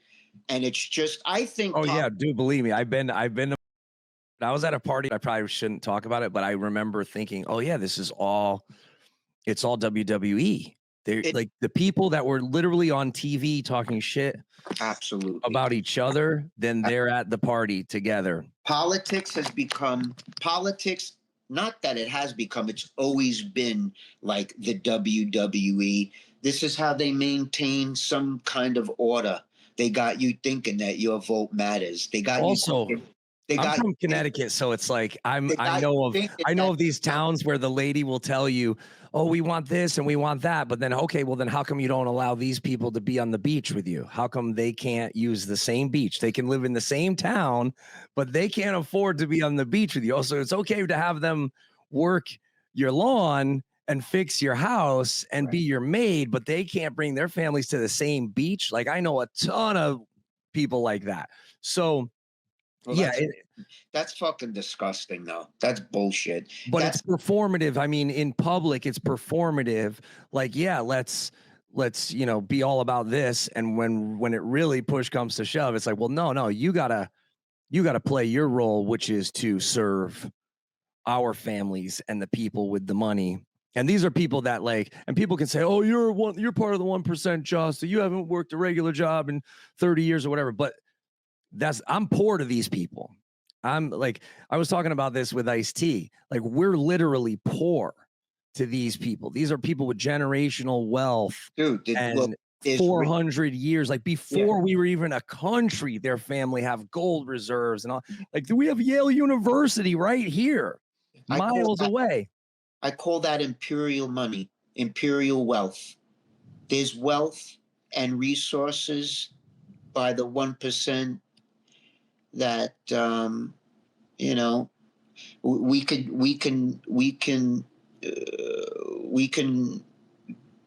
cure homelessness overnight. We can cure. Every woman, man, and child can have a shelter and have bread and wine on their table with all the money. It's just not being distributed properly. It's not. Again, like we're part of the peasants, dude. There's peasantry, and then there's that imperial, 400 families, 300 families. And you notice that you're talking about imperial wealth. Well, that's how, that's when I say, that's why I know voting's fake. Because so where do we start? Let's go to. Well, look, because what I was going to say is every president that's chosen is not chosen by the people. They're already chosen by the bloodline. Trump, Obama, the Bushes, Roosevelt, all the way back to Washington, even before they're all in the bloodline. They're all Freemasonries. They're all in their little secret societies. And that's how they operate. And, everyone made fun of David Icke for years, but, you have young little students fucking mapping out how every president is in the imperial bloodline. And people don't pick these people. They're already chosen. If there's going to be a next president, whether it's Trump again or someone different, maybe they're going to throw in that idiot Gavin from California. Because notice, they always throw the idiots. And notice our lives never get better. It always gets more difficult with these people. It's like, who the fuck are these people? I have no respect for politics. Like, people call me a Trumper, and I'm like, dude, the left is dumb. The right is dumb. I have no respect for the politicians. I don't. I never did. That's why I started a rock fucking band. We became our own presidents and politicians. At some point, though, do we have to get to the table with someone like Kamala, who's on the IP board? Because what's going to happen is, I feel like if we don't start our own voting block, or if we don't start our own lobby, and pool our money together, what's going to happen is we're just going to perpetuate them, owning all the IP and sitting on it when it should be in public domain, and it should be distributed to the real creatives who can actually do something with it. That's what they're scared of. And I'm not saying off with their heads. I'm saying let us have a seat at the table. Like if Sherry Redstone hears this, or if someone at Warner Brothers high up hears this, or someone at Paramount now, right? Because I think Paramount is merging with I think CBS and Paramount. I know they own some Warner Brothers IP, but like as a former Viacom employee, I would like to at least be able to repurpose the archives, the old interviews, do new talking head interviews, and I'm down to share the wealth and share the platform. Like, why can't we? I could name 20 pieces of intellectual property that you and I could go do and grab Alan and go do a graphic novel right now. And if the graphic novel does well enough, we turn it into a film or a franchise. They're just sitting on it because there was all these greedy people at the top that wanted to sort of, die with all, what's the old cliche, like die with all the toys on the island, or whatever the fuck the saying is. And like go down with the ship, basically. Right. Like, oh yeah, I own this, I own that. And you even at the highest levels, you hear someone like Sylvester Stallone talking about how, he didn't own Rocky for a long time. He didn't own the rights to certain characters, couldn't sell merch. That stuff's changing now because obviously every contract is negotiable. But I feel like we need to have a voting block where we go, no, whoever's going to benefit the musicians and the creatives is going to get our vote. It's not about Republican or Democrat. It's who is going to change these laws to make them more favorable, or maybe even just favorable to the entrepreneur overall. Because if I want to, I'm within 2 miles of a Starbucks, so I can't open a coffee shop. But I know someone in Colombia and I know someone in Peru with coffee that fucking smokes Starbucks, but I can't get it in here and pay the tariffs and buy the cups and pay for the fucking commercial real estate because they have a monopoly on it and they have the politicians in their pockets.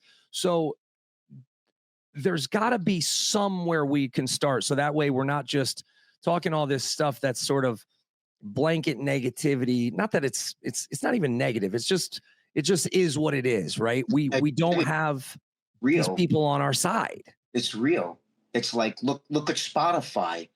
Me saying Spotify doesn't treat artists correctly, that's not negative. That's fucking real. Right. So if we got perfect example. So if we get a voting block together, we get all, and I would never kill myself. So if we do this and I become a target, because I know I've had people say like, yo, there's certain shit you shouldn't talk about on the podcast. But if we got a voting block together and we said, like, how much worse would this guy's life be? How much worse would the staff at Spotify's lives be if they got it to a penny a stream, or even a quarter of a penny of a stream, or even half a penny of a stream? Like, what does that mean? You get less waterfront properties. How many waterfront properties do you need? You get less cars in the fucking 18-car garage. I don't get it, but that's a dangerous conversation to have, because if we were to go to the meetings and had a voting block, and then, all of a sudden Kamala or one of these people on the committees says, yeah, you know what, you're right, this is unjust and we're going to change the law. Then now all of a sudden you got all these people losing their jobs at Spotify, because Spotify's not going to do it, right? They're going to change they're going to put it on the consumer. Just like we're seeing right now with Behemoth's web store and Europeans' bands' web stores. The tariffs aren't helping anybody. They're literally, that's being passed to the consumer. Now I got to pay 14% duty if I want to buy my Behemoth t-shirt off their website. That's what needs to happen. We have to get a voter block together, I think. Well, that's a great idea, but you need the right people with a lot of money behind that idea. And, we need more bored rich guys on our side. There's a lot of corruption too. Like, the guy who might want to help the bands like you and I might be dragged into a backdoor room where even the president doesn't even have a seat, and pays off this guy that was going to help us. And a lot of stuff is going on like that, like where it's like, hey, you know, and again, like, it's all about control too. Look at the kind of minds and the kind of music that they're controlling in the industry right now. You know what I mean?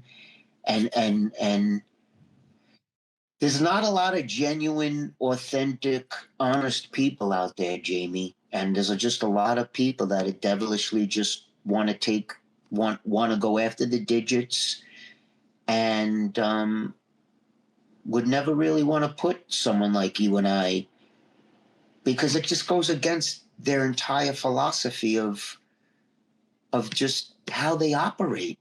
Yeah, the peer-to-peer thing, they only cared about the peer-to-peer thing when it was like, free and how amazing, sorry to cut you. How amazing would it be if the guy who owned, what's his name, Dave something, who owned Spotify, was actually a music fan and was like, wow, Life of Agony, 10 million streams? Holy shit, yeah, imagine if we just got a quarter, 25 cents each stream, $1.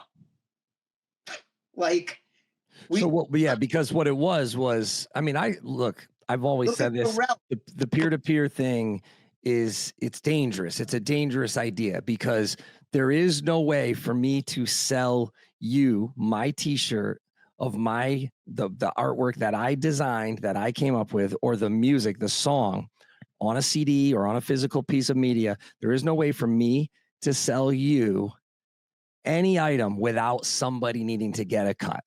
And when you say that, you become an enemy of everybody. Not so much an enemy, but you become, people start getting suspicious of you, because they're like, why don't you want to give me my cut? I'm giving you the platform. I'm giving you, well, no, you're not really. Like, you're just the only game in town. We have to use you. And so the hip hop guys, they were really on to something with the mixtape thing. Like, and I always really respected hip hop because of that. I loved those guys, and I emulated those guys by selling it literally out of the trunk, traveling with the CDs, with the vinyl, with the distro, with the whole thing, because that was true peer-to-peer. And you knew that if you were getting it wholesaled from the band directly, or from, the small indie labels that were honest, you knew that money was going right to them. But once you get to a certain level and you need to scale up, then the hands start coming out, and you got to pay the toll. So with Spotify, because they had purposely devalued and diminished not only the power, but the need for the physical, which we knew was going to come back. It was this pendulum swinging one way. With Spotify, they said, well, something's better than nothing. I'll be honest. It was a demoralization campaign when the Napster shit. It was all this new tech money. They knew what they were doing. It was all planned. And it was amazing, because the video games never really got bootlegged. The video games were always $90. Oh, how do they keep their IP?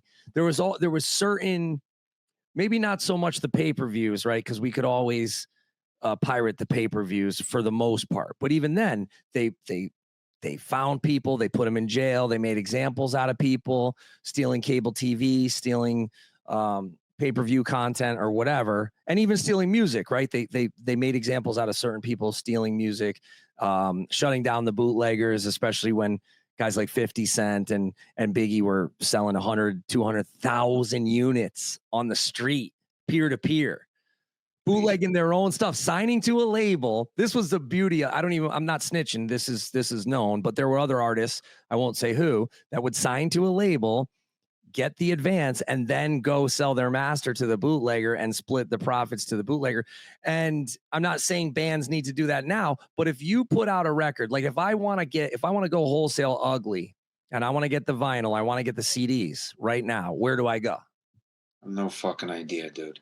I don't think I can. Someone can correct me in the comments, but I don't think I can, because I don't think it's in print, because you were just widgets to them. No disrespect to Case and the wonderful people who've worked at Roadrunner, I think my feelings are well known, but you were widgets to them. Maybe not Monty and the other people I wrote on at that time, but to a guy like Case, it was like, all right, you Deicide, Biohazard, sell what you can, make back the advance. But he wasn't thinking long term. He was thinking, I'm going to sell the fucking label and live in a castle. And then if you want to license the record, you can go license it, but you can't. It's not in print. What you put your blood and your sweat and your tears into, you can't just go make it because you don't own it.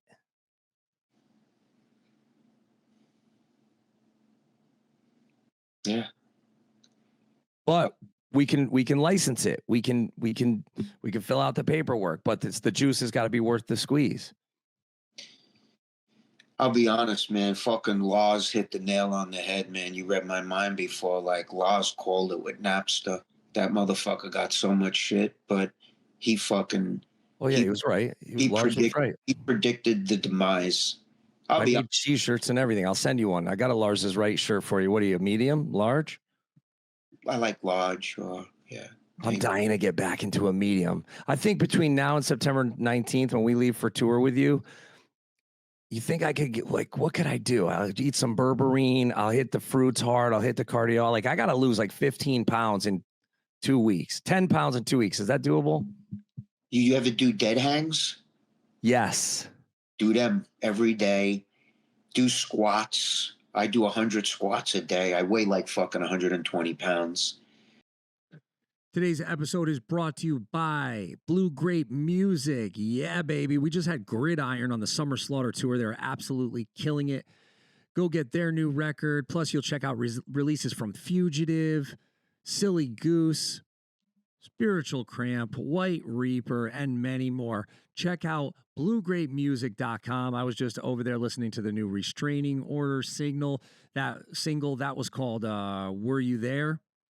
They are headed out on tour with Koyo and Ben Quad this fall. The Jasta Show is brought to you by Sumerian Records. Check out the new Face Yourself Fury EP featuring the song Fractures, which features guests Crystal Lake. The track appears on the group's new EP, Fury, available September 26th through Sumerian.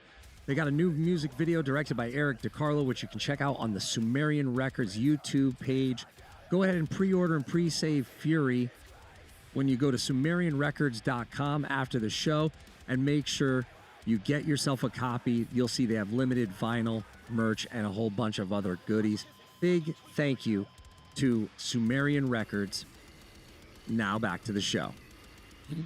I remember when you were on the yoga kick. Yeah, I've been you got ripped for 20 plus years. I'm still very flexible. I don't practice as much as I should. My life took on different, bigger responsibilities. I have a sick dog with a heart disease, so she takes a lot of my time. And what's your dog's name? Tony. Shout out to Tony. Yeah. What's your favorite snack on the road? This is what I just got. I got these chocolate covered raisins, but like, what's your go-to? We're gonna hit a Buc-ee's, or we're gonna hit a Sheetz. I don't even know what those places are. Oh, wait till I take you in Sheetz and blow your mind. Shout out to Sheetz. I'm a Sheetz guy. I know the Wawa people are gonna get pissed off. I got love for Wawa too. Like, crazy. We'll get the things. You know what we fucking gag over? We're so stupid, man. Because we all get to sit at the table and shit. We love fucking Cracker Barrel. And fucking Jersey Mike's, dude. Oh, Jersey. Yo, how did I not know Jersey Mike's was a banger? Oh, man. Mike's Way? You get it Mike's Way? I fucking live off of Heroes, man. Just like, but normally like at home, I'm a lot raw. Which with the extraction, I went completely liquid. I'm eating yogurt. I'm eating rice pudding. I'm eating mashed potatoes. I like a lot of vegetables. Vegetables are like 90% of my diet. Have you ever fasted? What, babe? Have you ever fasted?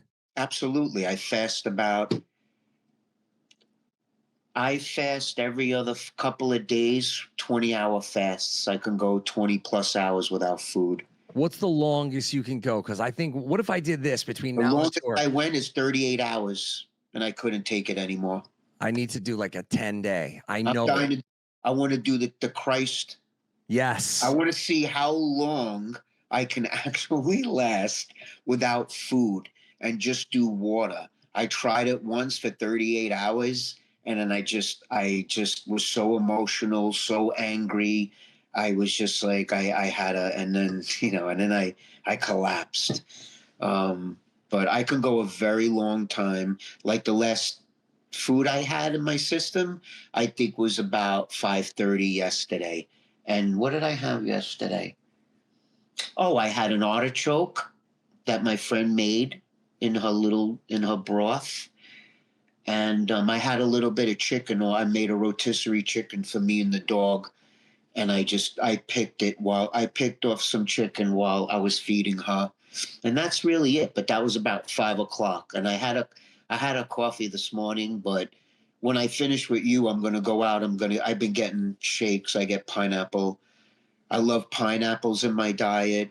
The whole band too, we study parasites and health with the body, and on the road we incorporate all the foods that destroy parasites, like honey, garlic, onion, pumpkin seeds. Yeah, I'm on the pumpkin seeds. Pumpkin seeds is a great parasite killer. Pineapple, Jamey. Every day, every other day, there's an ingredient in pineapple. Bromelain. Love the bromelain. Bromelain or something like that. That is just absolutely amazing for your immune system. It kills parasites. You just piss them the fuck. Whatever. Because the human body, we host the good and the bad.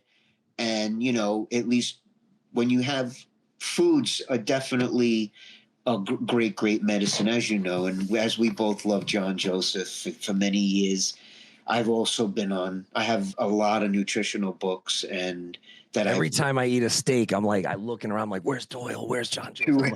I joke around, I'm like cutting into it. I'm like, where are they? I know, I'm dying to send John a picture cutting a cow head, but I won't, Well, next time you come on, we got to talk about the album Ugly, the making of, working with the producer, the lyrics. That's what I thought we were going to I'm sorry. We'll do it again. I appreciate the time, and all of this was fascinating, and I appreciate you being just coming off the cuff. We can talk a little bit about that. Be honest with you, it wasn't such the whole Ugly experience was actually very ugly. We recorded with Michael Barbiera and what's his name? The other dude who does the Metallica albums. His name is escaping me right now, but I wanted to say Dave. No. So basically, those two guys were on a different page. The whole process, me, Alan, Joey, and Sal, that was like the pinnacle of like the hatred between, Sal, Joey, and Alan, and the butting of the heads constantly, and the inner competitiveness and the darkness, and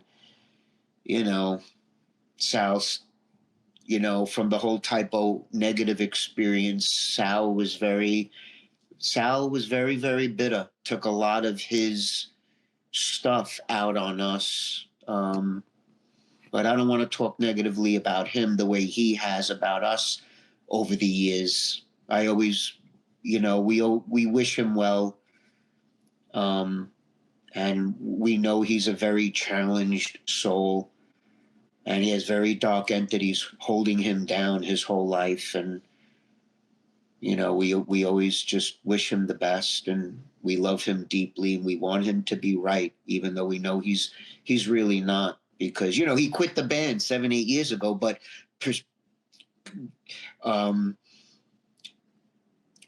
consistently spoke negatively about me, and I'm a gay guy in a dress and all this stuff. And again, another projector, another demon that projected his insecurities, because,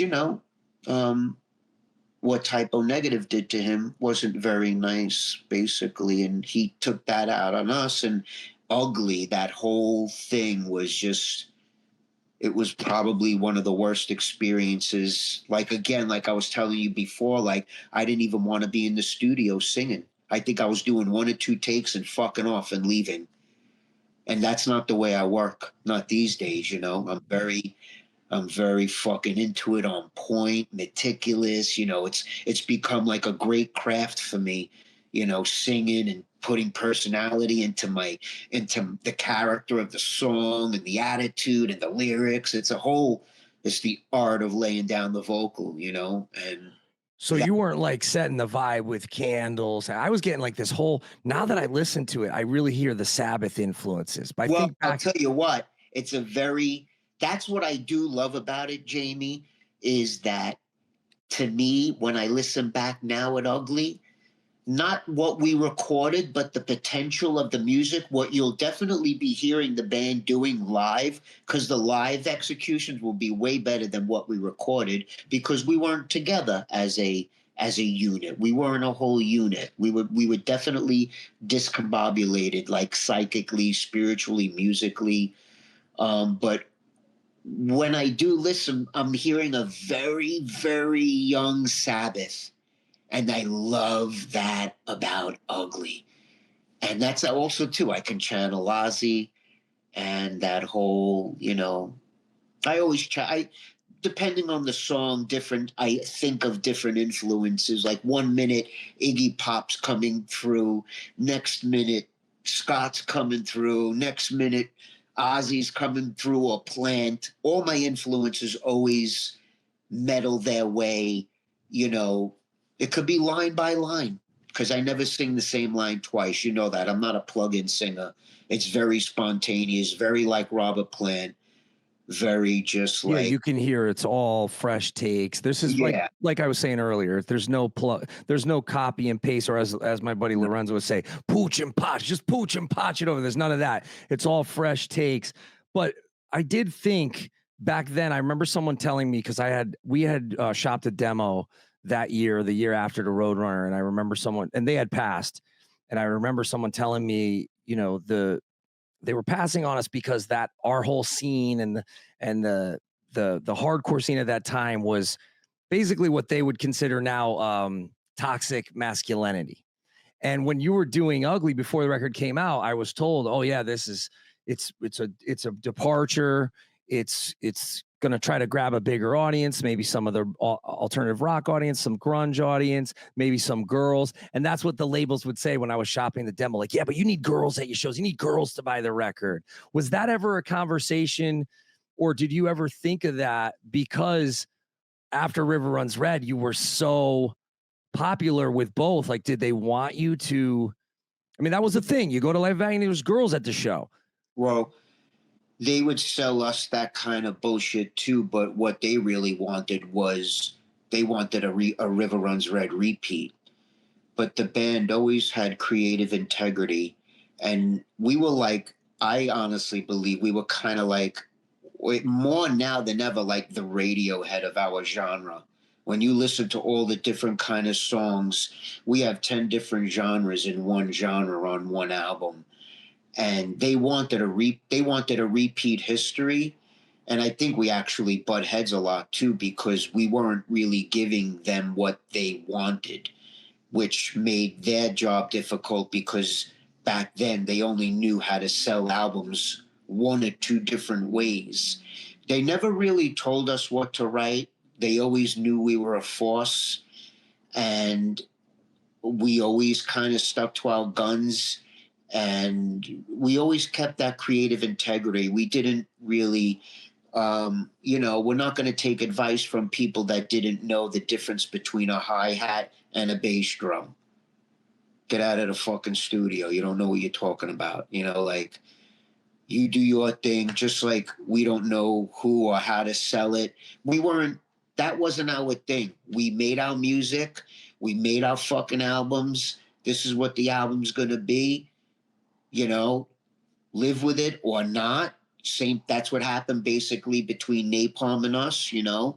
As we went on, we did the one album, A Place Where There's No More Pain with us, but we gave them zero creative control.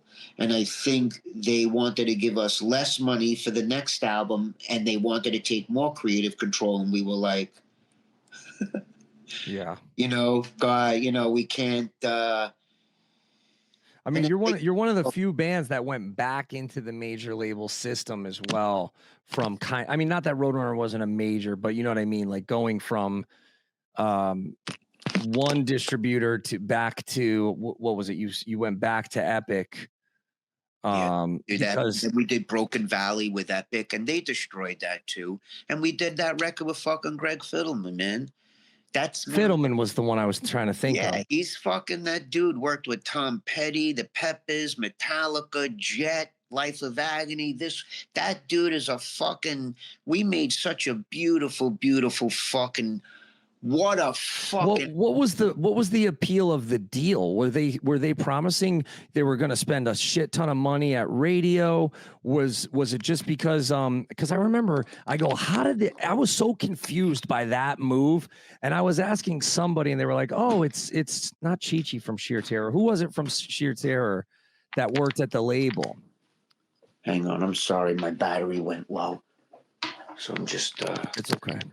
There was someone at Sheer Terror that was A&R, right? Yeah, Mark Newman. So then once that was explained to me, I go, okay, well, yeah. So if he was a convincing guy to say, yeah, the label really believes that, we can do what Roadrunner couldn't, or we can do what these other labels couldn't, and we can get you on radio, or we can get you MTV placement. Because I remember you guys came up and we did Headbangers Ball, and they were positioning it to be.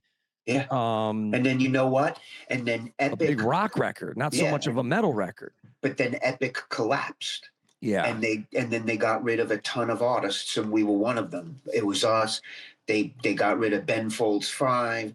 They got rid of fucking who else? Even someone big. I think they stopped with the catalog. Sade at the time. They were going through major changes, and they basically they shelved the record before it was even. I think they got afraid because we didn't go over too well on the Mudvayne tour. Right. Because that was a metal. Us. Yeah, They hated me. There was a riot, Jamey. Every other fucking 3 nights. Life of Agony was banned in Milwaukee. We were banned in fucking this state and that state. It was Mudvayne got a kick out of it. Everyone got a kick out of it except, us kind of. But, we did that tour. And I think the Mudvayne, Epic also had Mudvayne. Yeah, so I remember. They thought it was a wise idea for us to be pairing up when it kind of wasn't, because life should have been with like Stone Temple Pilots or like even the alternative bands would have been better. I love you. You just read my mind again. Life of Agony was more of like a sister Stone Temple Pilot rock band, alternative metal, grunge, whatever you want to call us. We had that Pilot, Alice in Chains thing going on in our music. And, but we really didn't want to do the Mudvayne tour. Our management at the time didn't feel good about it. Sal really didn't want to do it. Neither did Joey and Al.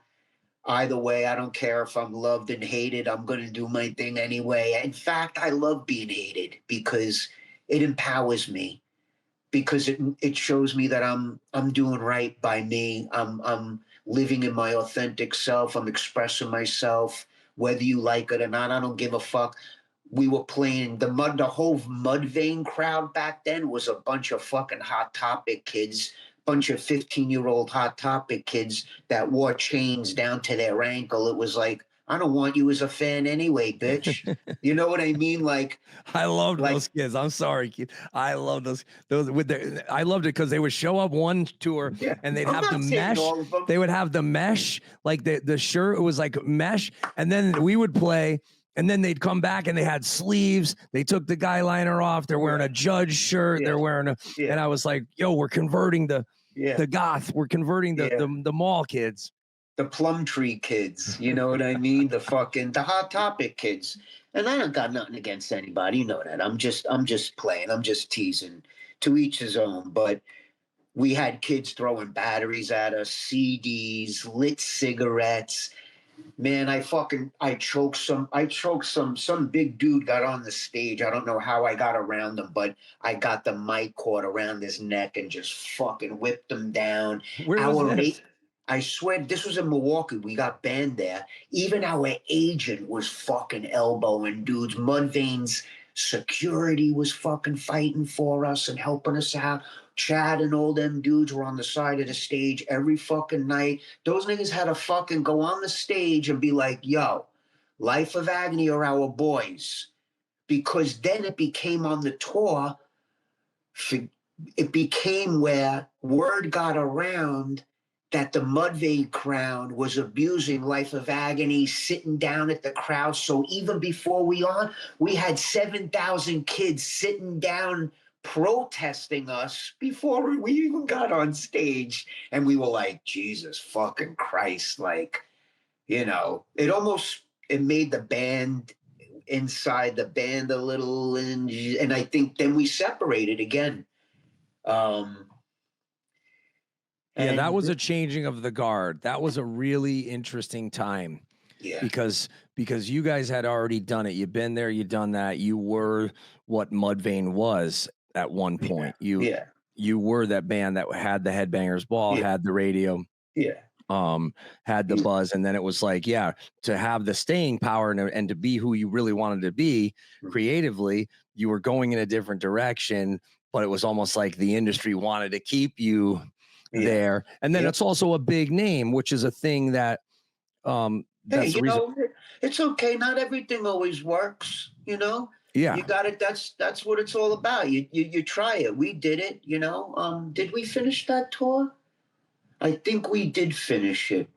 They didn't want to, but I'm not even sure what we actually wound up doing. But it might have gotten so bad that we actually left the tour. I don't know what had happened, but it wasn't good. You got to write a book. You know, everyone says it. The editor from Kerrang keeps fucking writing me. Come on, man. I'm just like, you know, I will, man. Maybe I write the first 50 years. What about a gallery show, too? When are you going to do that? My book wouldn't be a normal book either, Jamie. I wouldn't dot my I's. I wouldn't put periods. There wouldn't be any chapters. It would be this long fucking stream of consciousness. You know, like you call it spaciness, but honestly, No, you're tapped in. You're on a frequency. Not a lot of people can say that. It's not spacey. I actually think that's where the lizard people thing comes from. I live in spirit. There you go. I don't live like I'm here with you and I'm in my physical, but like I'm really like, you know, I deeply live. I don't do the small talk or the surface shit. I don't know how to. You got to watch this thing called The Jinx. The Jinx, okay. It's a documentary about this guy Robert something. Mike, can you come on, Mike? Don't say it in the chat because I didn't have the chat open. But if you look it up, that's what I think the metaphor for lizard people is. It's like people like that dude, where he's just black. He's dead behind the eye. He's got black eyes. He's dead behind the eyes. I think that's where the lizard people thing comes from. Whereas people like yourself, you're on a different frequency. You've always done something different. You're not for everybody. You're going to piss off some people because their heels are dug in. They're not fluid. They're sticks in the mud. I deal with them all the time. And that's their journey that they're on. I don't begrudge them anything. Crabs in a barrel. And look, to me, Mike, what was the guy's name from the Jinx? Robert Durst. Robert Durst. He's one of these old New York money lizard people type. And he went to it's a fascinating story. You got to watch. No spoilers. It was on HBO, The Jinx. But like, that's what I mean because he strikes me as like some of the record label people I've talked to, or some of the movie people I've talked to, like the suits, the money people, where everybody's expendable. You're just widgets. You're just a path for their next castle or fucking beach house. And that's not who you are. So I get it. Again, you know, we've been seeing this. And we always used to talk about this when the birth of the iPhone came on the human scene. We were already experiencing how labels and execs in the suits, remember when, even before the phone, when artistic development started to really wither and there wasn't any of that anymore? It's like the same kind of thing, man. There's no development. It's like, yeah, if Life of Agony, even on a different scale, like if I had a someone who wanted to invest in all the artwork I'm doing, like it could expand, like you were talking about before. Like we need the right kind of, it doesn't even have to be a politician, but we can play politics because we got the wealth to like get back to all the artists from a place like Spotify. If we can like corrupt that, if we can change that guy's heart, like into being actually into music and musicians and what they do, like actually, dude, the musicians have given you a fucking platform. You are just using all of us. See, again, it's this backwards mentality. Bands like us gave you a fucking platform. It's not it's not reciprocal. It's not like if I had that wealth, I would start a new Spotify and team up with motherfuckers like you, heads at the table, where musicians and artists, whether they're the Radiohead artists or Fiona Apple or the Jameys or the Keithys or this one's or the this one or that, even back, give the artist their fucking due. Or here you go. Here's one for you. I'll raise you one. I said, why aren't we going to Amazon? Why aren't we going to Apple? Or why aren't we going to Spotify as a voting block, as a group, not a union, but as a group, saying who's going to pay the most? You're getting the exclusive. Why is that not allowed? Why aren't we allowed to do that? And then you watch the label people go, oh, why? Why? Because, okay, but you're not the one that has to go out and take a battery to the face and make all these guesses and guess which tour to do and guess which fucking manager to sign with and guess which agent to go. You're not the one that has to do that. You get your paycheck every week. You have certainty in your life. The self-employed, the entrepreneurs, we need more bargaining power. We need more leverage. Yeah. So I would say, like Susie, I love Susie from Apple, and Apple actually pays more than Spotify. Let's take all our shit off Spotify, but Apple, can you do a little better? Can we get a little bit more? What's wrong with having that conversation? See, the problem is that I guarantee you there's cats, bigwig cats at Spotify and bigwig cats at Apple. They're working together where things like people like us are kept out. They don't want, again, then some people like us come in. This is going to rip the carpet from their feet. And then Spotify is going to come back at this one. And then I think they just don't want us getting in the ear of like a Taylor Swift or a Drake, because that makes the house of cards. That will show the emperor with the new clothes, right? One of those tries to go peer to peer and is game over. I mean, you're talking foreclosures, tumbleweeds in offices, fucking.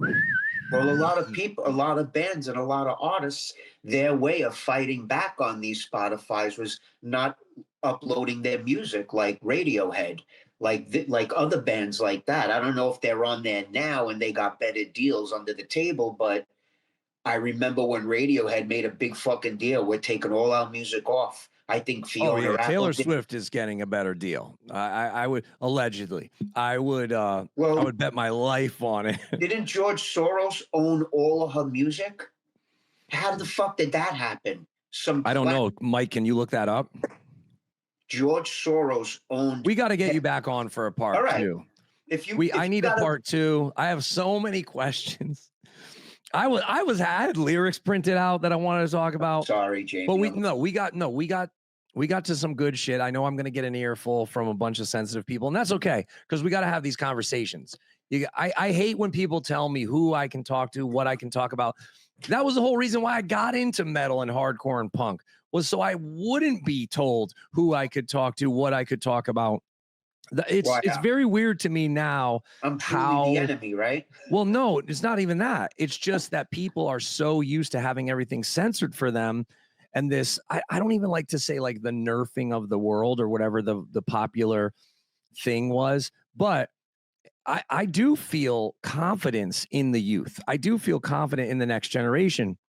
There's a reason why our generation, you're a couple years older than me, but there's a reason why our generation is acknowledging the trauma of previous generations and not trying to put it on the next generations, because we don't want to repeat the cycle.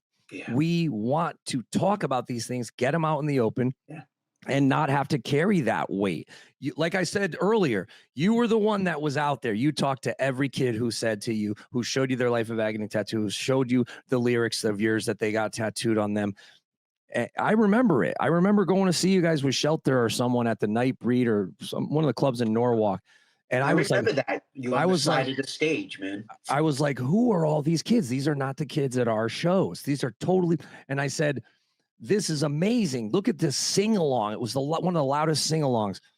And I remember a friend who brought me was like, you got to see this band. It's kind of like Danzig meets Biohazard. It's not screaming. It's like actual. This is what they're saying. It's actual singing. Like the guy can sing. He's hitting notes. It's not like what you do. and I remember hearing everybody singing along and going, oh yeah, that's what I'm talking about. That's real change. That's real expression and unity. That scares people who are controlling the puppet masters, right? Because there's people above the puppet masters. So go ahead. I always felt that. Like I always felt like you guys, Earth Crisis, there was a reason certain bands were only going to be allowed so far. I was going to say, that's why I feel like I feel like the industry, even in radio programmer world, I could name 20 radio programmers that used to support the band. But then when I changed my identity up, we lost so much support. And then I have all the jokers saying, isn't the metal community so trans friendly? Trying to, I'm like, no, I can name about 20 fucking radio programmers. You see, we never really, when you can't be controlled, they don't want to have anything to do with you. People don't, it's sad. It feels like no one really wants originality. And now in these times, God forbid, your tongue doesn't speak the narrative. And that's where you're coming in, like, listen, like, I think it's kind of sad that here I am. I lived through a very thorny bush, especially with my dysphoria and my mental health issues. And all these people in high places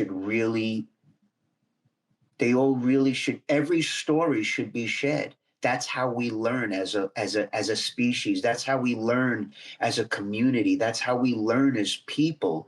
We need to talk about things. Talking about specific narratives in a specific way isn't getting humanity anywhere.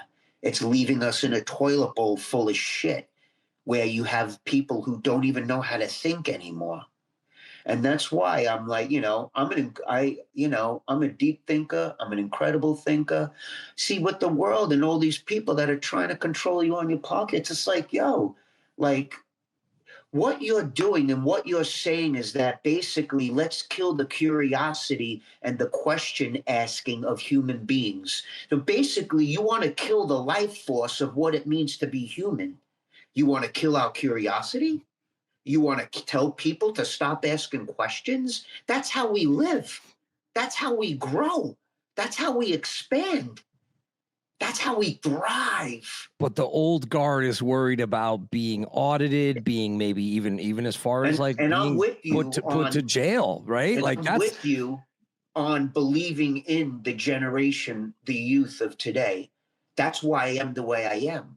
That's why I speak my mind, and I don't care who hates me, who doesn't. You know, we have promoters and festivals in Europe that don't want to work with me because I'm transphobic.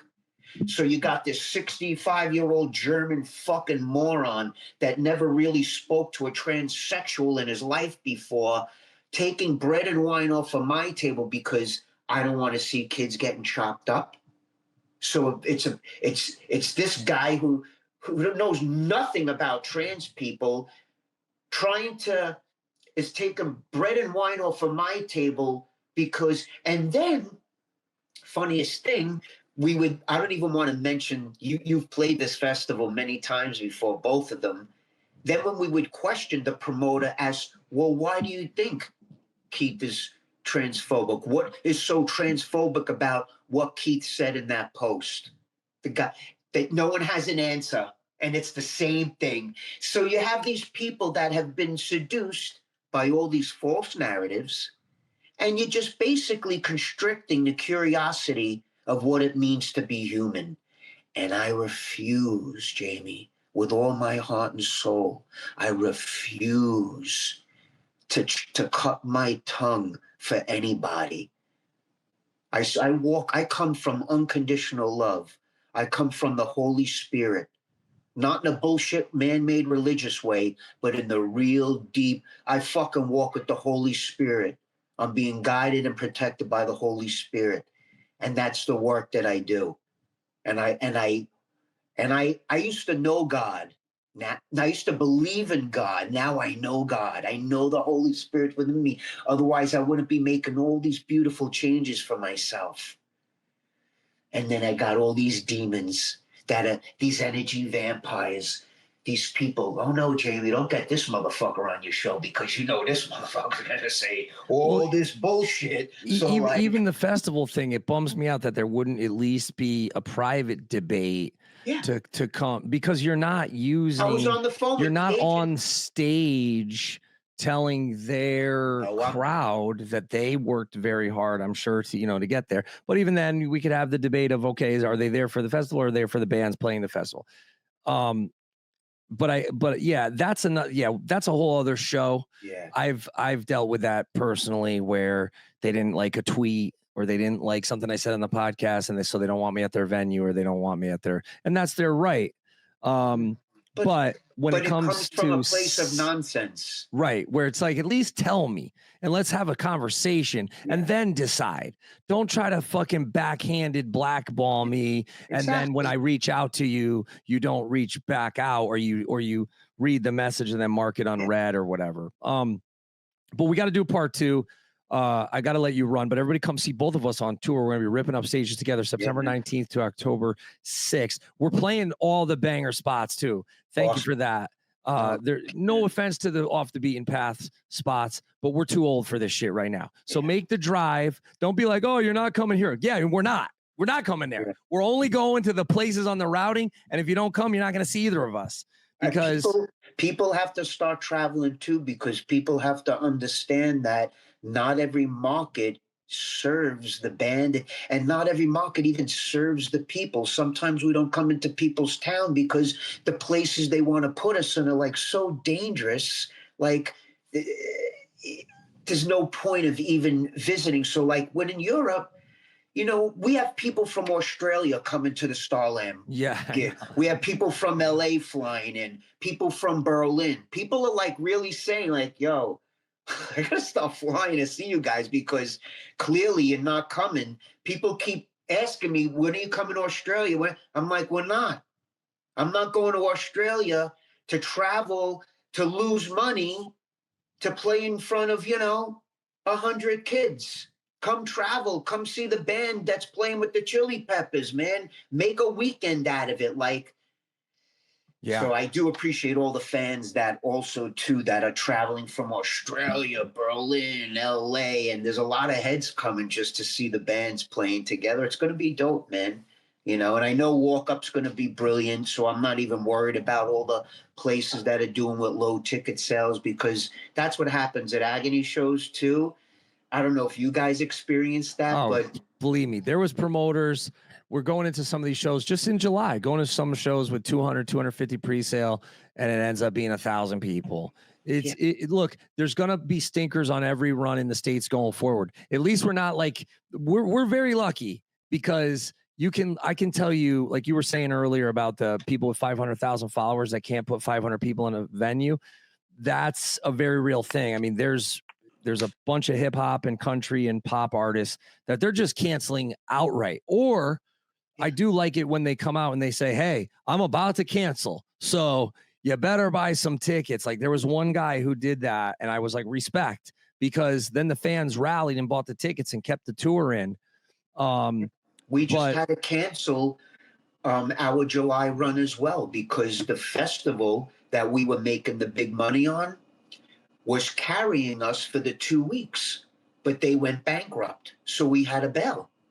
We couldn't, because we're DIY. We do everything ourselves. We don't have tours. We have nothing. Oh, there was times even in Europe in this last 2 years that we just took door deals. Oh, Vienna on a Monday night, then Monday after Nova Rock. You're crazy. Okay, give us a room. We'll take a door deal. Broke our merch record, sold it out on a Monday night, 1,100 people.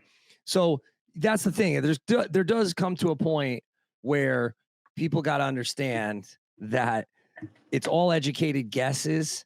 And the more you guess right, like you guess the right amount of t-shirts you're going to sell, so you're not left with a ton of stuff that's given back to you guess the right routing, you guess the right promoters to use, and you end up having a great run. You bring up funny stuff. Joey and Alan are great at that, actually. Getting the right count. Well, you know what? We have 5 shirts left. Let's just throw them out. You know, like, why'd you print 1,000 shirts on white? like I believe me, I've done it all. Where I'm like, yep, there you go. But I'm glad that you're celebrating the anniversary of the record. I really appreciate the run. It's going to be a lot of fun. I'm so happy you guys are with us too.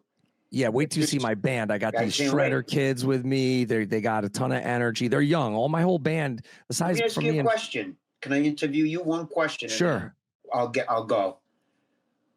So you got the Hatebreed jam going on. What made you decide to do a solo project? You know, I call it's really a band. I think originally I was gonna try and make it more just melodic overall, which just there's no room for that really in Hatebreed. I think I maybe hit 1 or 2 notes in the entire Hatebreed catalog. Whereas with this, I wanted to have influences like you, like Danzig, like James Hetfield, where I could go into a part with some melody and not have 1,000 people calling me a sellout and saying I'm trying to change the sound and trying to go for, because it's really, that's never what happens, right? You're growing. You're expanding. Exactly. And the last one is thrash, but there's thrash with a lot of melody. So I have 4 records with that project. I call it just a side project. I don't even call it a solo project. Okay, it's a lot of Charlie. No, that's all good. I mean, Charlie, as we wrote more together and then we had outside writers too, it was just something I just couldn't do in my other projects. Like I have Kingdom of Sorrow with Kirk. We did 2 records. I had Ice Pick with Danny. We did 1 record. So like, it's just a different facet. I get the people that say, you know, don't do that because it's like cheating on the girlfriend, on the main girl or whatever. But hey, listen, back in my day, everybody in my neighborhood, they like, especially the Italians, they had the side piece. What do they call the Italian guys? They always had their mistress. Yeah, what did they call that though? They had a word for it. Oh man, it was like you're shit. Gumar. Gumar. Oh, Gumar. You're Gumar. Oh, right? Gumbad. No, you're Gumar. What is it, Mike? I gotta look that up. It was like Gumar. That's what they always had on The Sopranos. Yes, it was like your wife doesn't do that. You know, she kisses your kids with those lips. That's for you, Gumar, right? Like, so it's like it's just something different. It's not doesn't mean you don't love your. This is a terrible analogy. But yeah, we're gonna have. I do my solo stuff. Because I've expanded. It's not because I love Joey and Alan and Veronica, and I'm setting up something for 2026. They give me their graces. Everyone's happy for each other to do all different kinds of things. Alan's in a lot of adult coloring books and films, and actually I think he's working on something with Wit too.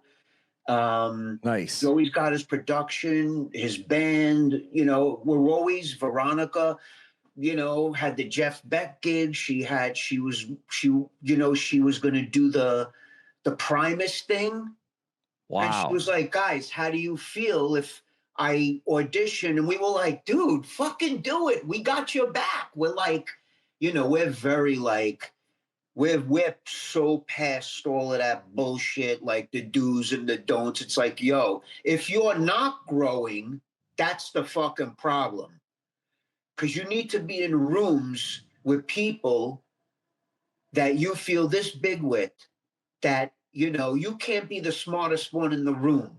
I'm sure the guys think that about me, and I think that about them. Like everything I've learned, my lyrics, my melodies, the writing, I picked up from being with the two boys, man, my entire life. So everything I've written or I attested to them, even though, yeah, I've incorporated what I do on my own, and I've incorporated basically the music that I listen to, like more of John Lennon and the classic rock and rolls and the Bowies and the Prince and that's, but man, it's just like, if I do another solo record, which haven't been in 5 years, my last one was called The Moans, basically because I wrote the album because I took myself off the moans of the hormones, and people never really get my stuff. But anyway, we all support each other, and I think it's great that you're doing that. You know what? If you're ever going to do something else and you want me to lend vocal, I would love to join in and add color or be a part of a song or a verse or a chorus or whatever. I love doing all that kind of shit, like with intention. Thank you. Great. I appreciate it. So if you ever want to like throw in some odd motherfuckers, I'm always down to like create and do shit like that, like. For sure. Yeah, no, we reached out to you on the first Ice Pick to get you on there. And I forget. What did I say? Where was I? I forget what the reason was. I think it was scheduling things, but we ended up getting Paul Bearer from Sheer Terror for that part. Oh, awesome. But we had some crazy ideas. We were going to do a Mel Gibson diss track. I mean, we had some wild ideas. Like that was still in the drinking days, and it was a lot of fun. But, you're sober, yeah. No, I can't. I don't say sober because like we were in Amsterdam and I ate a piece of a pop brownie, so I don't want to misrepresent. I just don't drink. I don't drink and I don't do drugs. Okay. But occasionally, like I look at weed as a plant, but I'm not smoking it. I'm not. I do plant medicine. I haven't drank since my 20s.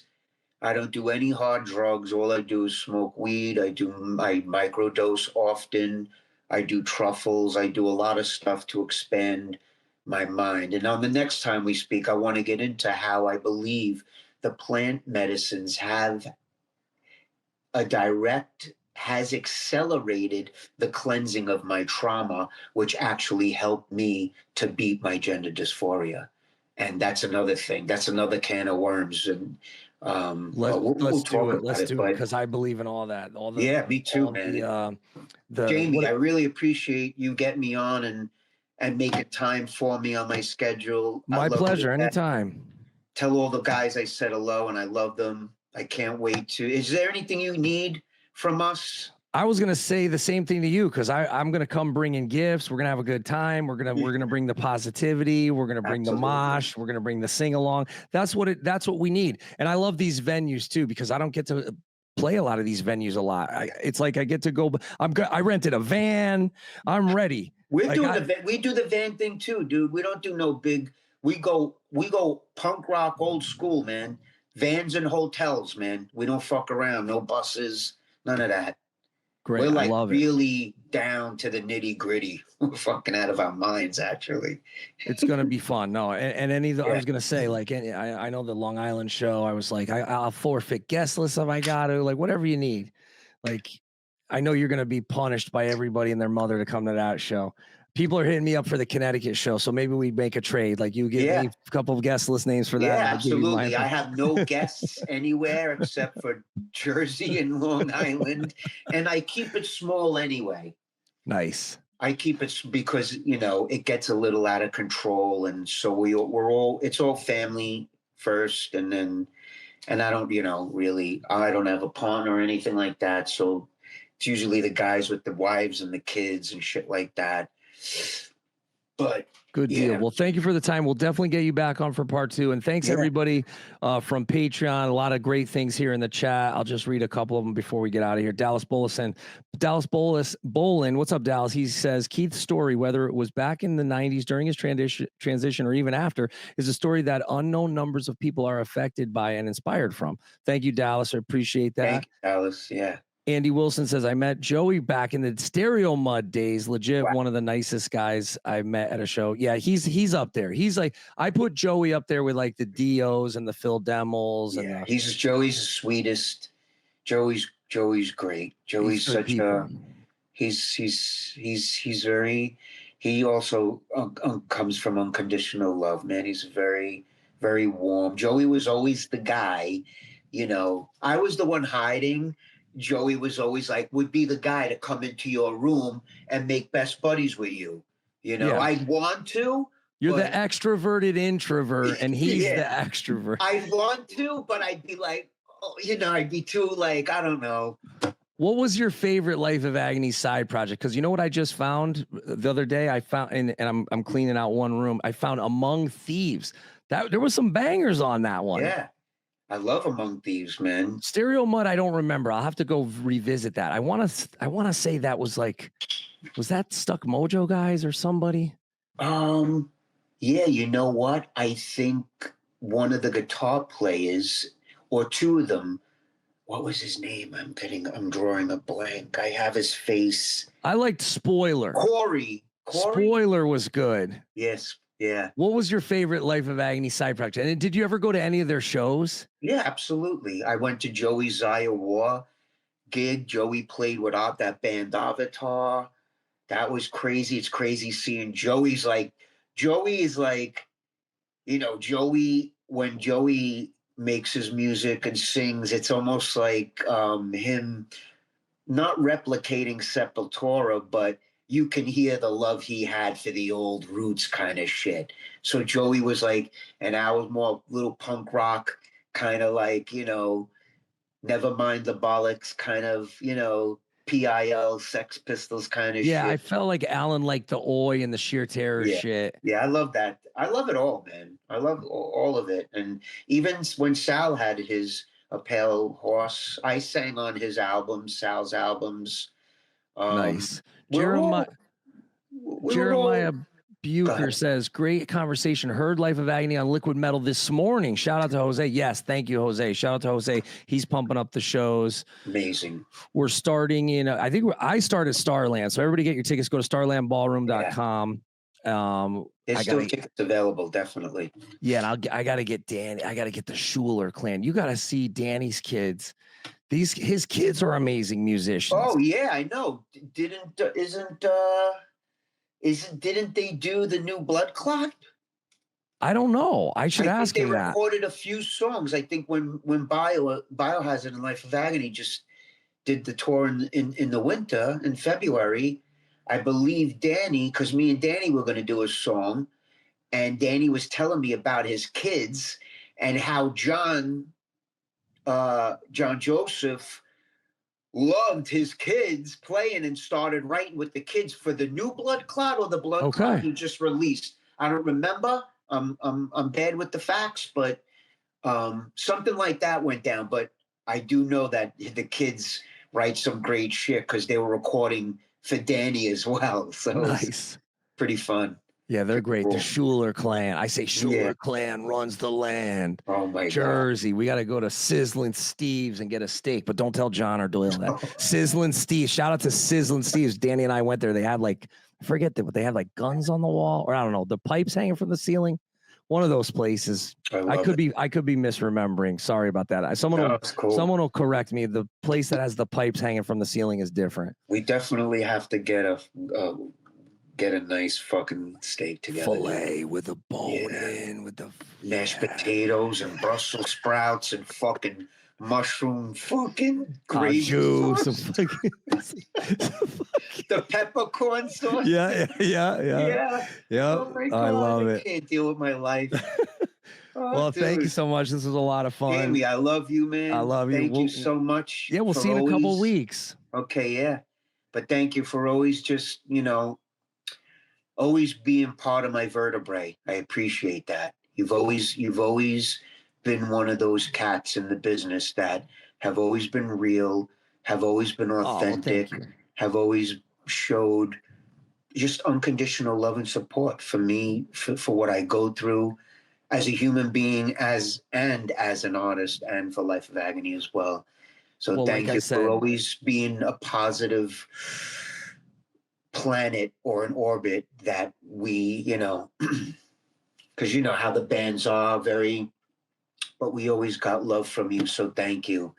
And like I said, thank you for being a part of it too, man. Thank you. My pleasure. I mean, you've been one of these artists that you've shared so much of yourself, and people take that and they use what they need, but you also need to, like you say, replenish, regenerate, right? It's like, and I see that throughout the years with so many great artists that they give so much and can be misunderstood at times, or can be super connected at times. And all of it should be celebrated, not just because that's not life. Life is peaks and valleys, ebb and flow. And that's what I like about your career too, is you couldn't be the group to be put in a 360 deal or do what the A&R said. And maybe that's why, because you couldn't be controlled. And maybe that's why I've always kind of felt that kindred spirit, because you pave your own way, you pave your own path, for better or for worse, and then you own it, and you don't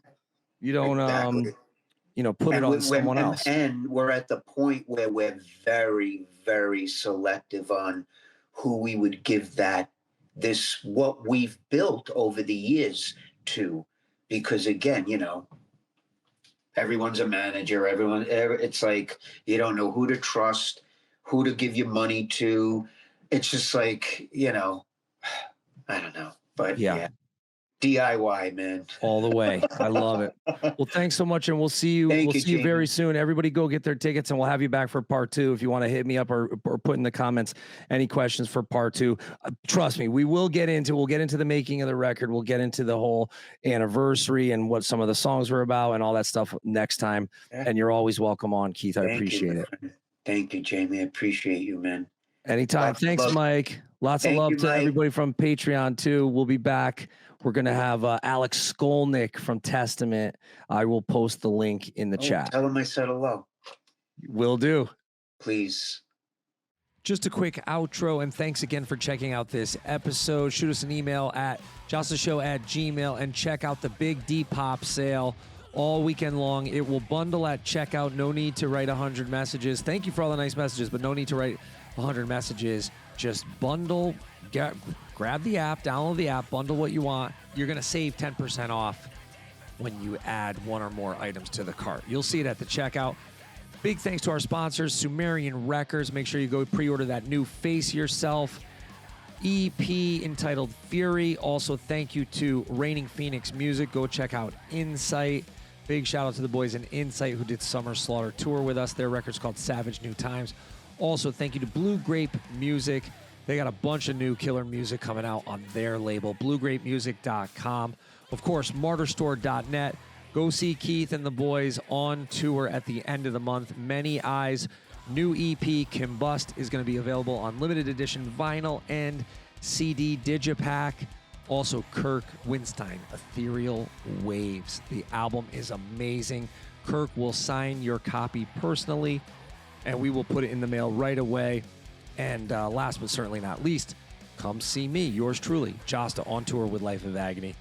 I pick up in Jersey at the Starland Ballroom.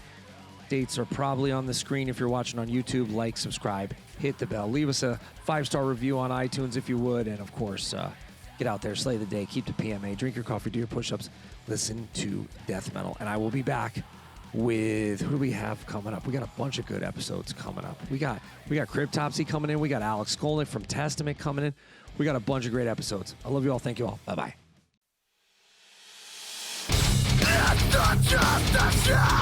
My friend, the lead singer of Hatebreed, the infamous and notorious Jamey Jasta is in the building. That's what's up. Jamey Jasta from the metal band Hatebreed. That guy's famous. Coffee, death metal, and push-ups. That's Jamey Jasta. Remember Jamey Jasta? You know him. He's a podcaster, but he's a metal man. I would say delete that. That shit is hard.